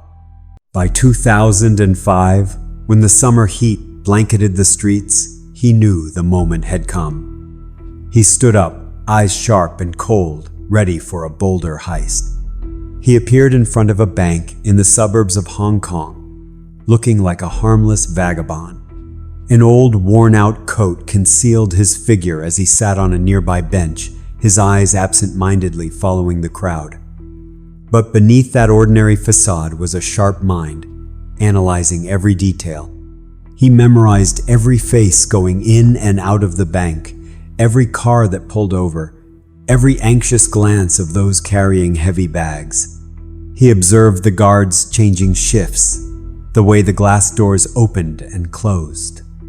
Every tiny movement was registered like a patient hunter waiting for prey. He sat there for hours, blending into the surroundings, unnoticed, just a man with dust-covered shoes. But in his mind, the plan had already crystallized. The perfect time to strike, the escape route, the way to erase all traces. He wasn't in a rush, because he knew a single mistake could bring everything crashing down. As the sun tilted westward, he stood up, a flicker of determination flashing in his eyes. The perfect prey was about to appear. He stood a few meters from the bank, eyes sweeping the crowd like a hawk. Then he saw them. A man and a woman stepping out, one holding a black bag, the other walking close beside, a flicker of anxiety in their eyes. They were financial officers from a large company, having just withdrawn a massive amount of money. He recognized the opportunity instantly. His heart pounded, but his mind remained ice cold. He left his spot, trailing behind them at a measured pace, keeping just enough distance to avoid suspicion. The crowd unwittingly served as his cover, traffic noise drowning out his footsteps. He noted every movement, how they gripped the bag tightly, how they hurried toward a parked car. No one noticed the quiet man following them, eyes sharp as blades. In his mind, everything was set. Just a few more seconds, and the bag would be his. He clenched his hand in his coat pocket, feeling the cold metal of the gun, and smiled the smile of a predator who had locked onto his target. The two of them briskly passed through the bank gate, unaware that death was stalking them. Their footsteps clacked against the pavement, blending with the city's noise. He followed, maintaining the perfect distance, eyes fixed on the black bag. As they exited the doors, he knew the time had come. He picked up speed, his steps light like a phantom, brushing past a pedestrian without drawing attention. The crowd remained oblivious. No one saw the man closing the gap. His hand was already in his coat, thumb resting on the trigger, the cold metal seeping into his skin. Time slowed. The noise of the city faded from his ears, only his heartbeat and the two figures ahead remained. He surged forward, blocking their path in a blur of motion, silent and precise. Without hesitation or hesitation in his gaze, he drew the gun with smooth, practiced motion. Two sharp, dry gunshots shattered the midday air. Two bullets pierced straight into their heads, blood splattering across the pavement, staining the bag the woman clutched tightly. The victims collapsed instantly, not even uttering a sound. The nearby crowd screamed in panic, but he didn't flinch. His eyes remained cold, focus unbroken, a machine programmed only to kill. He quickly reached for the money bag, the heavy weight making his heart race. The two were down, blood pooling on the pavement, but before he could flee, a figure suddenly appeared. A man stood right in front of him, eyes wide with terror. He had seen everything the first shot to the moment the bodies hit the ground. The crowd continued to scream, but this man was frozen, feet rooted in place, mouth agape, but unable to speak. He paused for just a second, his sharp eyes scanning the man's face. He sensed the danger this witness had seen his face, had burned his image into memory. The world around him seemed to freeze, city noises muffled. He tightened his grip on the gun, thumb ready on the trigger. The man trembled, but had no time to react. To him, this wasn't a human being, just a threat that needed to be erased. No words were spoken, only the sound of an imminent gunshot. Without hesitation, he raised the gun, the metallic glint flashing under the noon sun. The man flinched, hands raised in a pleading gesture, but it was too late. A third shot rang out, dry and final. The bullet tore through the man's head, sending him crashing backward. He didn't look back, didn't care about the dying eyes of the witness. The crowd was now in total chaos, screams drowning out car horns, but he stayed calm. Clutching the money bag tightly, he strode past horrified faces, steps quick but measured. He knew the police were on their way, but he had memorized every twisted alley in the area. Just seconds later, he slipped into a dark alley, his figure vanishing as if he'd never been there. Behind him, 3 corpses lay cold, and a new nightmare began to haunt the city. After the heist, he didn't dare linger in the city for long. The wail of police sirens echoed in the distance, and he knew he had to disappear before the noose tightened. He ran from the scene, heading for the only place in mind, a graveyard behind the mountain where no one dared venture. When he arrived, weathered tombstones stood silently under the twilight, as if waiting for him. He sat behind a grave, back resting against the cold stone, and for the first time that day, he exhaled. Inside, he felt no guilt for what he'd done, only the familiar emptiness. He thought of the faces that had fallen, but they blurred in his mind like the ghosts surrounding him. He caressed the money bag, eyes gleaming with satisfaction. Yet deep down, he wondered if he could keep running forever. He opened the bag packed with crisp new bills. He sat down, fingers running through stack after stack, eyes lit up like a man possessed. The rustle of banknotes drowned out even the distant police sirens echoing in his mind. He counted slowly, each number widening the grin on his face. 700,000 Hong Kong dollars, a fortune that left him stunned. He had never seen so much money, never imagined that just a few short minutes could trade for a lifetime's wealth. With that kind of cash, he could indulge for a long time without a care in the world. After the frenzy over the pile of money, he quickly regained his composure. 700,000 Hong Kong dollars was a prize, but also a danger if exposed. He knew the police were frantically searching, and Hong Kong was no longer safe. His sharp mind drew up a new plan: flee to Tuen Mun, where he could blend into the crowd and start over. He prepared carefully, bringing only a few changes of clothes and his gun. He boarded a long-distance coach, headed for Tuanmun. He was confident the operation had gone smoothly, but fate always has a way of unraveling even the most perfect plans. Sitting on the old coach, his eyes wandered lazily out the window as the dazzling scenes of Hong Kong gradually faded into the distance. The road to Tuanmun was still long, but he felt relieved, as if he had left all his troubles behind. He reached for the gun hidden beneath his undershirt, and only after feeling its cold metal weight did he lean back and close his eyes for a quick nap. But suddenly the coach slowed down, then came to a complete stop at an unexpected checkpoint. The shrill sound of police whistles echoed, and uniformed figures appeared, their piercing eyes scanning each passenger. He clenched his fists, trying to stay calm, but beads of sweat began to trickle down his forehead. A tall young officer with sharp eyes approached, scanning him from head to toe.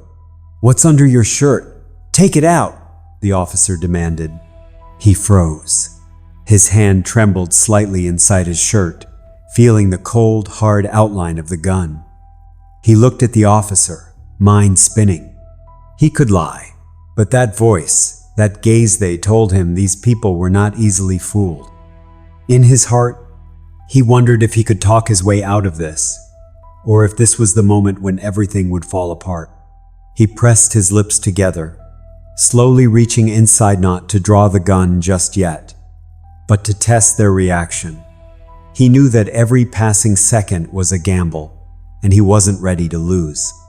His hesitation made the officer frown. With a hand signal, the officer called over several colleagues, who quickly surrounded him in a tight circle. The other passengers began whispering, some stepping back, sensing danger. His eyes scanned the crowd, searching for an opening, but there was no escape. The harsh sunlight lit up his face, exposing an uncharacteristic tension. He knew that every move from this moment on could seal his fate. Surrounded, sweat pouring down his face. After a few seconds of internal turmoil between two choices, he made his move. His hand went inside his shirt, and the gun flashed under the sunlight. His motion to draw the gun sent the passengers nearby into a panic. He was caught between two choices: fight to the death or surrender. He sat still, gun in hand, like a silent challenge, but his eyes were wavering. He knew he couldn't shoot them all, couldn't escape this circle of steel, and so he made a decision. The officers kept their weapons trained on him, their eyes never leaving his. Police commands rang out, drowning the wind on the deserted road. "Put the gun down!" one officer shouted, his weapon aimed straight at him. Finally, the gun dropped to the ground with a dry, metallic clunk that echoed in the silence. He said nothing, just stood there, waiting. After he chose to disarm, a young officer cautiously stepped forward and picked up the weapon. "Hands behind your back," the officer ordered. They cuffed him and dragged him off the coach. Escorted back to the police station under watchful eyes, he remained silent, his face as cold as stone. When the vehicle stopped, he was shoved into a holding cell, the clinking of the handcuffs sounding like a bitter symphony.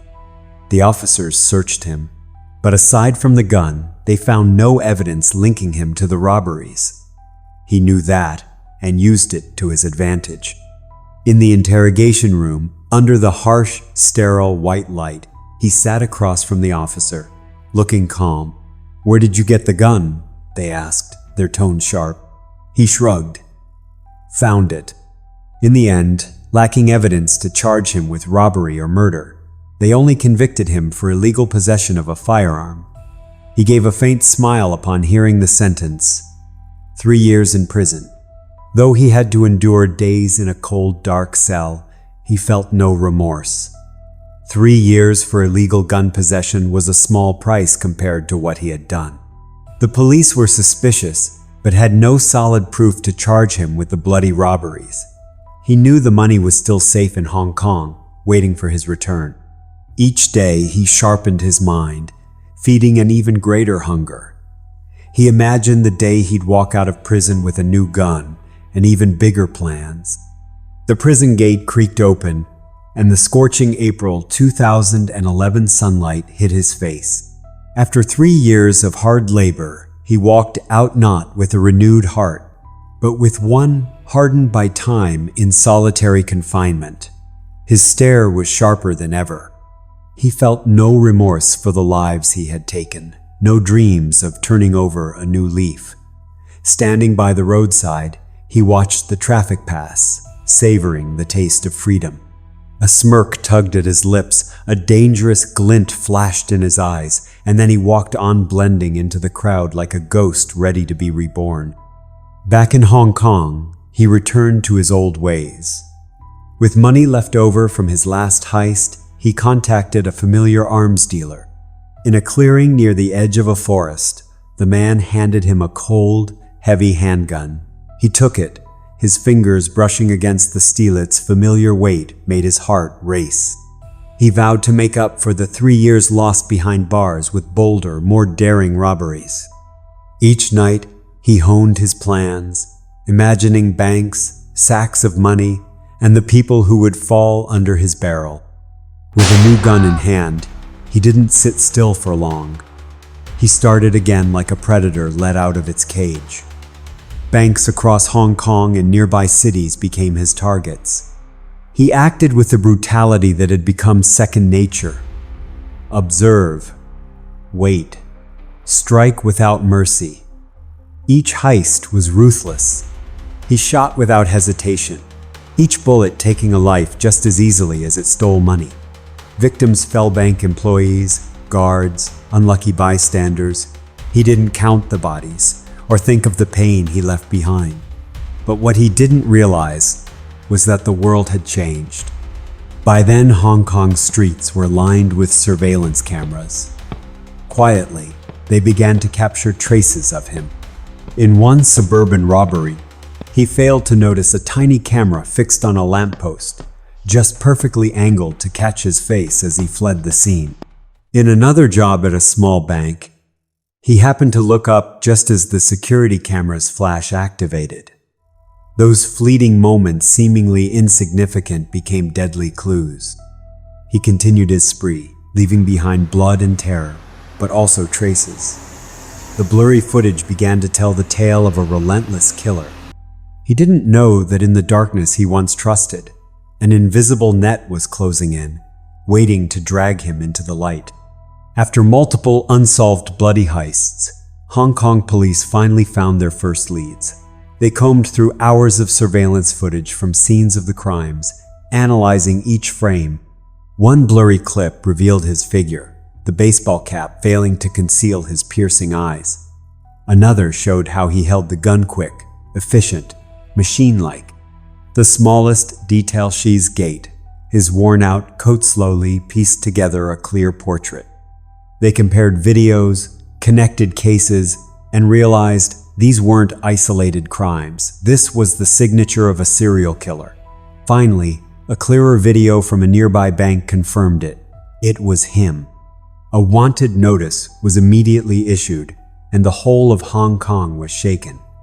His face lit up on large screens, and his identity was finally revealed. Zhou Hua from Sham Shui Po, Kowloon. Posters were plastered everywhere, from bus stops to night markets, along with a detailed description. An armed and dangerous man who kills without hesitation. The police launched a massive operation, mobilizing every resource to hunt him down. They searched every alley, checked every guest house, and interrogated anyone linked to the underworld. Zhou Hua's name became a nightmare not just for the police, but for the public. His bloody heists were no longer mysteries. They were a warning. He was still out there, hiding, ready to strike again. The manhunt didn't shake him. In 2012, he arrived in Shatina City, where no one knew his face. He stood outside a small bank one late afternoon, eyes blank, but his mind constantly turning. He observed the people entering and leaving, every face a potential opportunity. As twilight fell and the last customer exited, he had already chosen his target. A well-dressed woman stepped out of the bank. She seemed to be the final customer of the day. In her hand was a canvas bag, her steps calm and deliberate. He stood a few meters away, appearing as just another passerby. But his eyes never left her, noting every detail. How she clutched the bag, how she glanced around. He didn't know who she was and didn't care. He followed silently, blending into the early evening crowd. He didn't think of her family or what she would lose. All he saw was the alley she was heading toward and the cold steel in his coat pocket. As she turned into the alley, he moved behind her, a shadow beneath the fading sunlight. Then he acted, no hesitation, no thought. He drew the gun, and the shot rang out brief and chilling. The bullet pierced her head, dropping her instantly, the bag falling, blood spreading on the ground. He stood over her for a second, emotionless. No regret, no sorrow. He bent down, picked up the bag, his fingers brushing the still warm fabric. He didn't think of her, didn't reflect on what he had done. He walked away, blending into the nearby street crowd as if he had never been there. Police sirens wailed across Sha Tin just minutes after the murder. Every exit from the city was locked down as if the authorities had been waiting. Train stations were packed with people being screened. The airport lit up with security lights, and the railway stations buzzed with tension. He knew they were looking for him, but he wasn't scared. He was used to being hunted. Sitting in a shabby tea shop on the outskirts, he stared out the window, his gaze empty. Police set up checkpoints on every road leading out of Sha Tin. Vehicles lined up, drivers were questioned, and luggage was searched.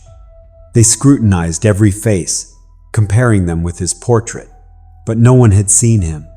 The police continued their search every day. Suspecting he would try to escape the area, they checked every car leaving the city, but there was still no trace of him. So where was the criminal Joe Hua hiding? He had slipped into a dark corner on the outskirts of the city. He thought about the previous robberies, about the faces that had fallen. He didn't see them in his dreams, didn't feel guilty. He knew the police were tightening the net, but he wasn't afraid. He had survived many manhunts before, and this time would be no different. He stroked his gun, his eyes glinting with a hint of defiance. Believing he hadn't left the city, the police changed tactics. They broadcast his image across all media channels: television, newspapers, social media. Armed and dangerous murderer, they warned, accompanied by a call for citizens to report any information. Flyers with his face were plastered all over the streets of Sha Tin. The police wanted to catch him, but he wasn't running. He was simply waiting for the next opportunity. One day, a tip-off from a local resident ignited a frenzy in the Sha Tin Police Department. Someone reported seeing a suspicious man, matching the wanted description, lurking in the remote mountains on the outskirts. Police immediately launched a manhunt, deploying dozens of officers and sniffer dogs. They sealed off all entrances to the mountainous area, dense with trees and winding trails. The police pushed deeper into the mountains and, in an abandoned cemetery, they discovered signs of activity: disturbed earth, a few broken twigs, and a tattered shirt buried in the bushes. Someone had spent the night here. He didn't realize he had left behind such small clues while resting overnight. Now, investigators knelt down, shining flashlights on every trace, their eyes sharp as hunters. They didn't speak much, only whispered to one another with certainty. He had been here and he hadn't gone far. Not far from the cemetery, the police unearthed a buried pile of household waste: crushed beer cans, crumpled cigarette packs, and a few pieces of dry bread. He had tried to erase the evidence, but not thoroughly enough. After analyzing the trash, the officer's eyes lit up. He was close. That night, an emergency meeting was held. Based on the evidence at the cemetery and the trash site, they concluded that he had abandoned any vehicle and was traveling on foot through the mountains to avoid checkpoints. It was a clever move. He knew train stations and airports were under lockdown, and vehicles were no longer safe. With maps spread out and determination in their eyes, the police began dividing into teams, following his trail. They knew he couldn't run forever, and the day of reckoning was near. Based on the gathered evidence, the police speculated that he had returned to Hong Kong, a city he knew like the back of his hand. After days hiding in the wilderness, he had blended back into the crowds like a ghost. He rented a small apartment on the outskirts and lived quietly. Using his stolen money, he began a life of luxury. He bought expensive clothes, dined at upscale restaurants, and gambled recklessly in casinos. In a dimly lit bar in Hong Kong, he met Zhang Man Yi, a sharp-smiled hostess with seductive eyes. She was different from the women he had known, unafraid, unfazed by his cold demeanor. They talked, laughed, and before long, she became a part of his life. They moved in together in his apartment. To him, she was a temporary escape from loneliness. He liked how she didn't ask too many questions. Slowly, the two were drawn to each other. Man Yi was not one to overlook details. She noticed he never went to work, yet he never lacked money. He bought her dresses, took her to fancy restaurants, and always paid with thick stacks of cash. One evening, as the apartment lights dimmed and she lay beside him, her eyes curious, she asked, half-jokingly, "What do you do to have so much money?" He looked at her without blinking, his mind turning. He could leave, but this time he didn't want to.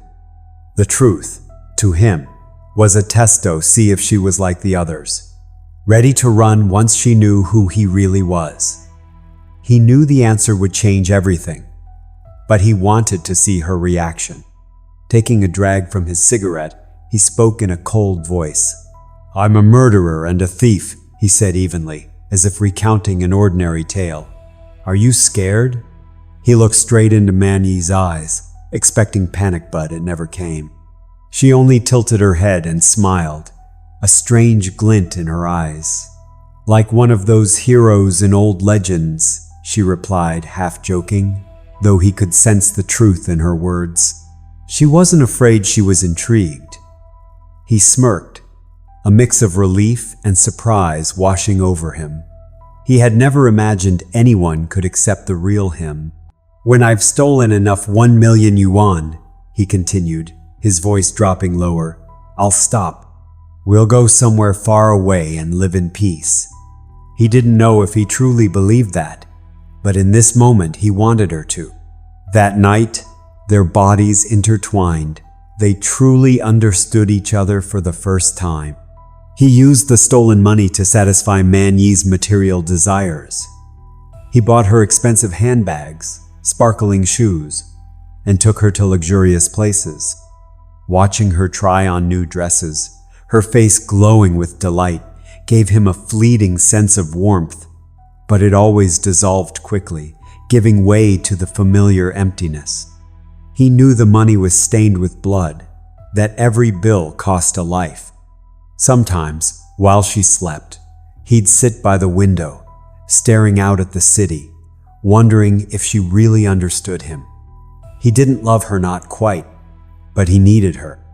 He needed someone to fill the void he couldn't bear to face alone.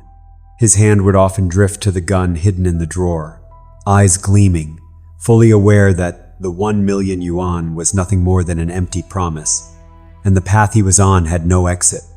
The money slipped through his fingers like sand. Lavish gifts for his lover, nights of heavy drinking in bars, and reckless gambling drained his stolen fortune. He sat in his apartment, surrounded by mounting bills. He couldn't return to the days of poverty, couldn't bear to see the disappointment in her eyes. He picked up the gun, caressing the cold metal. He wasn't thinking about the lives he'd take or the police on his trail. All he saw was the next bag of cash, his eyes glowing like a starving animal's. One day, he left the apartment, eyes cold, steps determined. He didn't tell her, but in his heart, he knew. Another bank, another heist under the cold mouth of his gun was about to unfold. Once, after hitting a small bank in Hong Kong, he brought Man Yi to the scene. They stood a short distance away, hidden among the curious crowd. He held her hand, his eyes fixed on the spot where the body had been taken away, where the blood had dried on the pavement. She stared at the scene with curiosity more than fear, and he felt a strange satisfaction. He wondered if she truly belonged in his world, or if she was just a temporary traveler passing through.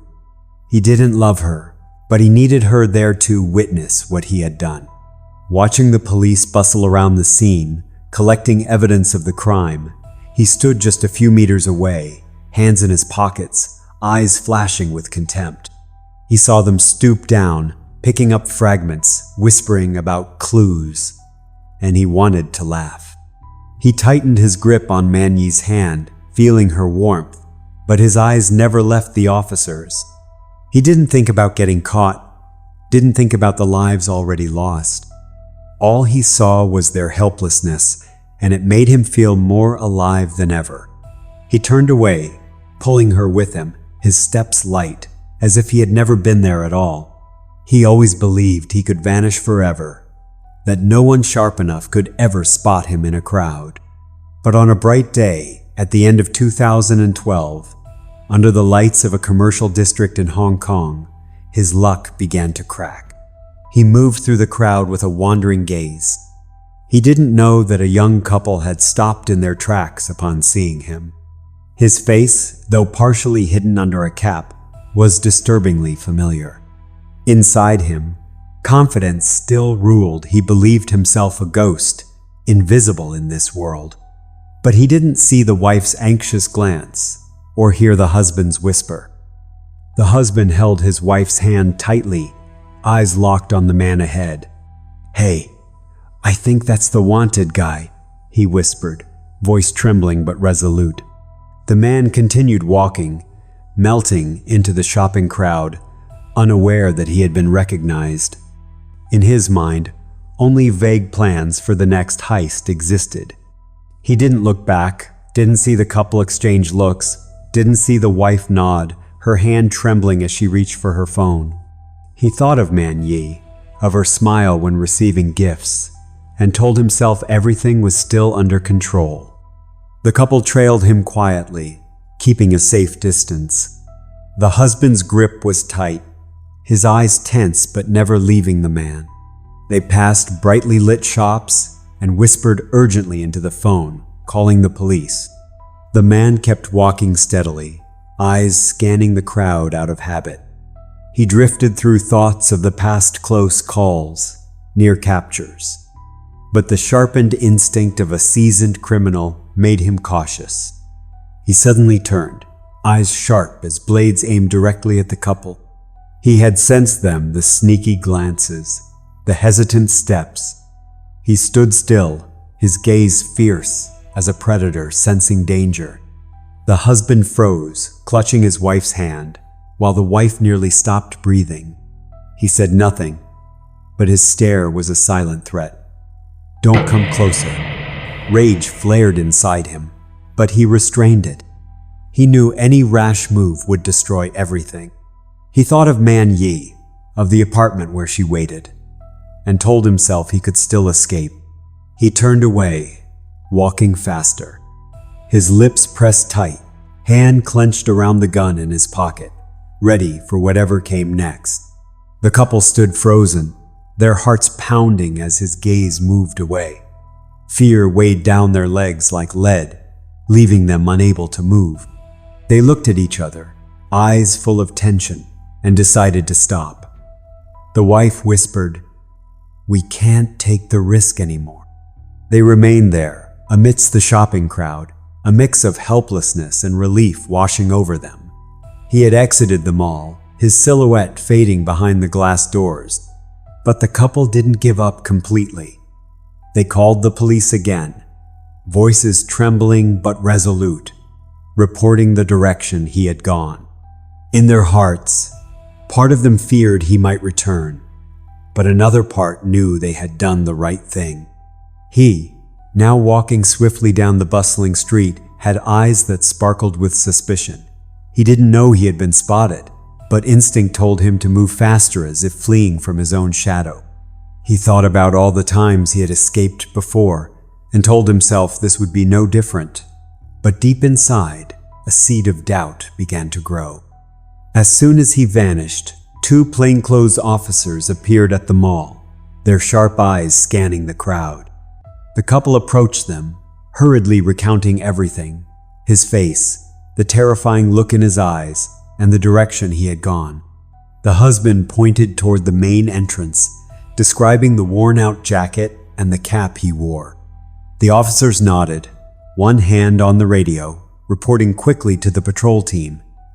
They sensed a chance, however, slim. By now, he was far away, blending into the stream of people on the busy street. The two officers bolted in the direction the couple had indicated, their radios crackling with brief commands. Not far ahead, he turned into a narrow alley, his heart racing as the sense of danger solidified. The alley, dim and stained, was a place he had once used to hide, but this time it felt like a trap. His hand clenched inside his jacket pocket, touching the cold metal of his gun. He reassured himself that he could still escape, just like all the times before. At the mouth of the alley, the two officers appeared, their shadows cast under the pale streetlight. He realized he'd been exposed when a voice shouted from the end of the alley, "Stop, right there!" With no way out, he spun around, drawing his gun with the speed of someone far too familiar with it. The first shot rang out sharp and echoing between the narrow walls. The officers immediately fired back, bullets slicing through the air, sparking off the bricks. The gunfight lasted only minutes. 2 bullets struck his shoulders, burning like fire, and then another hit his chest, sending him staggering. He collapsed, blood soaking his shirt in dark red. Lying there, he looked up at the black sky through the alley's narrow gap, his breaths growing shorter. Flashes of memory surged through his mind. Man Yi's face, the corpses he'd left behind, the stacks of money that once made him feel invincible. He felt no remorse, but for the first time, he felt tired. The gunfire faded. All he could hear was his slowing heartbeat then. Nothing. Silence swallowed everything. That day, after 8 years of hiding and killing, he fell in a narrow alleyway in Hong Kong. He had committed dozens of robberies, killing 9 people. His name, though no one wished to say, it was etched into the city's memory. The 2 officers approached, their eyes tense yet relieved, staring at his lifeless body. He was no longer a threat. He had lived like a phantom, but in the end, he was only human flesh and blood no match for bullets. The people of Hong Kong finally breathed a sigh of relief. The terrifying figure who haunted their nights was gone.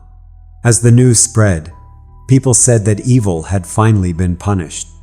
The bullets from the officers' guns had ended a soul they deemed wicked.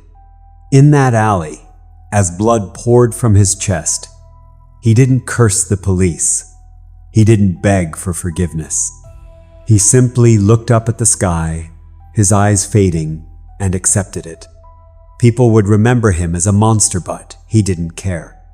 He had lived by his own rules, even if they were soaked in blood and loneliness. The police retrieved his gun, sealed off the scene, and left in silence. To them, it was a victory for justice. Under the dim streetlight, the alley returned to quiet as if it had never witnessed the end of a nightmare. The case of Zhouwa was closed, a final period on an 8-year-long page. Police held a press conference, announcing that the threat was over, that Hong Kong could sleep peacefully once more. Citizens gathered around their televisions, whispering about the criminal who had cast a shadow over the city for years. In a small apartment, Zhang Manyi sat quietly, staring at the gifts he had once bought her. She said nothing. She didn't cry, but her eyes were hollow, as if something inside her had vanished. To the police, this was the culmination of tireless effort. To the people, it was peace at last. But as for him, no one knew what he was thinking when he closed his eyes. He had lived in darkness. He died in darkness. His life was now only a memory. But that memory would never fade.